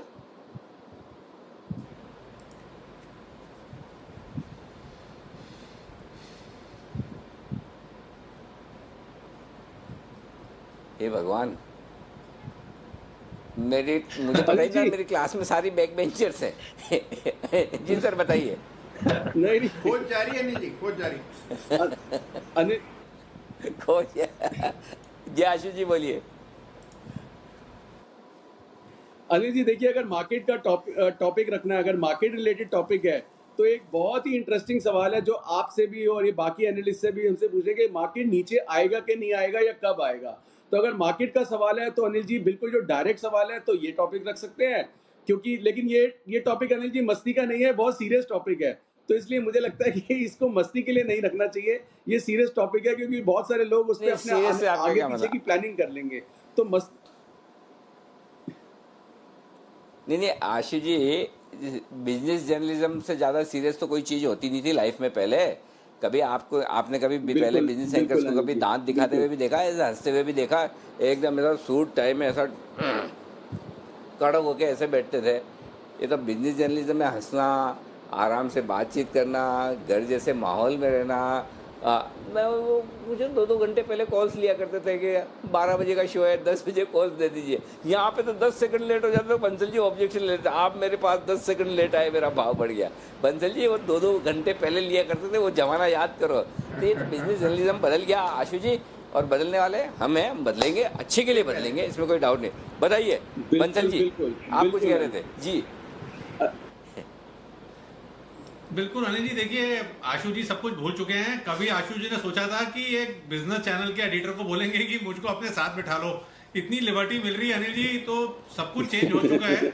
और आपसे अनिल जी विनती है अनिल जी, जैसे एक बार मैंने पहले आपसे विनती करी थी कि इंग्लिश में लिखकर बोला कीजिए, तो अनिल जी ये बैक बेंचर मत बोला कीजिए। अनिल जी जो बैक बेंचर्स होते हैं ना, उनको लॉर्ड्स ऑफ लास्ट बेंचेस बोला जाता है, तो थोड़ा सा अनिल जी रिस्पेक्ट से नाम लिया जाता है। Lords of last benches, LLB बोला जाता है अनिल जी उनको, लॉर्ड्स ऑफ लास्ट बेंचेस। वाह क्या बात है, इतना सम्मान, वाह गजब गजब गजब बंसल जी, वाह मान गए, क्या बात है, बहुत ज्यादा अनुभव है बैक बेंच पे बैठने का। जी आशु जी। Lord Bansal, lord Rakesh Bansal. अनिल जी देखिए, दूसरा टॉपिक एग्जैक्टली जो राकेश जी ने बोला है ना, ये भी कर सकते हैं, क्योंकि मैं जेन्युइनली आपको बता रहा हूँ, ये बिल्कुल राइट एग्जांपल है। जैसे हम कई बार वो आपस में मस्ती में बात करते हैं ना कि it happens only in India, but जो कुछ हम as an analyst, as a participant with full responsibility and accountability, और जिस तरह की मस्ती हम जी बिजनेस में कर लेते हैं अनिल जी, वो दुनिया में कहीं नहीं होता। मैंने कहीं दुनिया में नहीं देखा। It not only it happens in India, in entire world it happens only on Zee business. तो अनिल जी क्या क्या चेंज आया, ये भी एक टॉपिक है, इस पे भी हम डिस्कशन कर सकते हैं अनिल जी। बिल्कुल करेंगे और जरूर करेंगे। देखते हैं, अभी 2 दिन का वक्त है हमारा, तो क्या है 3:30 बजे टॉपिक बनाएंगे, 3:30 से 4 डिस्कस कर लेंगे। अनिल जी जी सर बोलिए। अनिल जी लेकिन एक बात है, आपको सारे व्यूअर्स ने, मैंने देखा है सारा फीडबैक है, एक कॉमन फीडबैक है सबका कि आधा घंटा बहुत कम है अनिल जी इस शो के लिए। जी एक काम करता हूँ, सैटरडे संडे रख लेता हूँ मैं आराम से। हाँ, फिर सैटरडे संडे रख लेता हूँ, ज्यादा बढ़िया। वही एक ऑप्शन है। बिल्कुल जी कुणाल जी। अनिल जी देखिए, एक टॉपिक ये हो सकता है, बाकी तो देखिए अनिल जी व्यूअर्स लोग काफी सारे सजेशन देंगे, लेकिन एक टॉपिक अनिल जी ये हो सकता है कि जो ट्रेडिंग का तनाव है इससे कैसे बचें और हम लोग कैसे कैसे बचते हैं, तो क्या क्या चीजें करते हैं, इस पर बातचीत कर सकते हैं। ट्रेडिंग के तनाव से कैसे बचे, ये भी आइडिया है। अच्छा एनीवे, मुझे तो ऐसा लग रहा है कि थोड़ी देर और हो गई तो ये पाठशाला ही हो जाएगी, आज मस्ती की पाठशाला टाइप ही मामला चल रहा है। तो चलिए, पीछे गोल्ड में इतनी तेजी है, हमारे कमोडिटी वाले भी हमारे सर पे डांस कर रहे हैं, बोला आप लोग उठो तो हमारा नंबर लगे।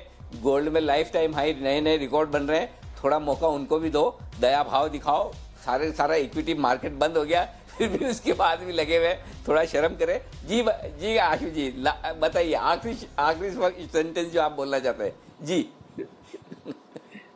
अनिल जी, ये मैं तो कुणाल जी के उस पर बोल रहा था कि वो तनाव के लिए, तो ट्रेडिंग का तनाव तो ट्रेडिंग ही काटती है, जो लोहे को लोहा काटता है, तो ट्रेडिंग का तनाव ट्रेडिंग से ही खत्म होता है और किससे नहीं होता। वाह क्या बात है। तो ट्रेड करते रहे, जी बिजनेस देखते रहें, मस्ती की पाठशाला जरूर अटेंड करें शुक्रवार को दोपहर 3:30 बजे। समय का तो वैसे हमारे ज़्यादातर सारे व्यूअर्स ने कहा भी है, एक्चुअली गेस्ट भी 7-8 हो जाते हैं, और जाहिर सी बात है कि ये तो बड़ी बड़ी कुर्बानी आप है ना, किरण जी दे रहे हैं, वागले साहब दे रहे हैं, सुमित जी दे रहे हैं, इनकी कुर्बानी के दम पर ही आशु जी को बोलने का मौका मिल पाता है, विश्वेश जी को मिल पाता है। अगर फॉर्म में आ जाए किरण जी, वागले जी और सुमित जी, तो आप तक आप माइक ही ना पहुंचे। लेकिन आइए, बड़ा मजा आएगा। शुक्रवार को फिर से हम कुछ बेहतरीन डिस्कशन के साथ लौटेंगे। चलिए, अभी इजाजत लेने का वक्त है। आप सब लोगों का बहुत बहुत धन्यवाद। कुणाल जी, राकेश जी, वागले साहब, शुक्रिया आपका, शुक्रिया किरण जी का, और जय सर आपका भी, और आशु सर आपका भी बहुत बहुत धन्यवाद वक्त निकालने के लिए। मुझे दीप को इजाजत दीजिए।